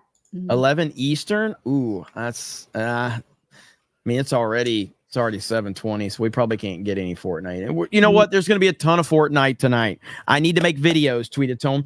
Tweet it to him. You're going to bitch at me no matter what I do. Okay? You're going to bitch at me no matter what I do. Because that's how you are. Yay. Thank you. Nice So, yes. So, we're going to be playing Fortnite a lot this weekend. I'm looking forward to it. I can't wait. With that said, Krista, where can they find you? One more time. Yes, you can find me on Geek Gamers Play or on K Krista Nova, and on Twitter. You can find me there as well under Krista Nova. Beep. Beep. All right. So thank you guys so much. Thank you for all the support. Really do appreciate it. The best chat in the world. And so it's you guys are just the support is through the roof, and I can't believe it. Black Tiger says, wait, so we're the supers from wait, where are the supers from the attack? I was looking, those aren't logged. I need to go back. So what I need to do, so Krista wasn't always from the attack. Oh, so the problem was Krista was on that stream with me, remember? Because it was chaotic. So she wasn't able to log at the super chat. So what I'm going to have to do is kind of go back, and we're going to have to actually read those from it. But I'll have to, we did do some of them. So, because remember, if you guys remember from another stream, I think. So if you guys remember when the assassination attempt happened, I was driving. Krista had to run the stream for me, so we couldn't actually log them. So I'll have to go back and look. So thank you for reminding me of that. Let's see. Warbear says, Krista, cookie money. Krista has never looked better. Find yourself a husband, says Warbear. Thank you. There we go. All right. So I'll look at that and see if we can get those. Krista can still put them on a log sheet, but I'll have to help her go through it because she doesn't know what I did read and what I didn't read, and we can go through it together, and then we'll figure that one out. So, all right. Thank you guys so much. We're going to end on YouTube. So we're going to go to the ending screen. Okay. We're going to go to the ending screen. Well, whoops. Nobody wants to see that. Okay. We're going to go to the ending screen. Okay. Then as soon as I end on YouTube, we will roll the outro for everybody. So give me just a minute. I really appreciate everybody on the YouTube side. Thank you for all the new subscriptions, for the super chats, for all the love. We appreciate all of the support. You guys are the best. So we're going to go to the ending screen, and then I'll end on YouTube, and then we will roll the outro. Thank you guys. Have a great evening. We'll talk to all of you later. Say bye, Krista. Bye.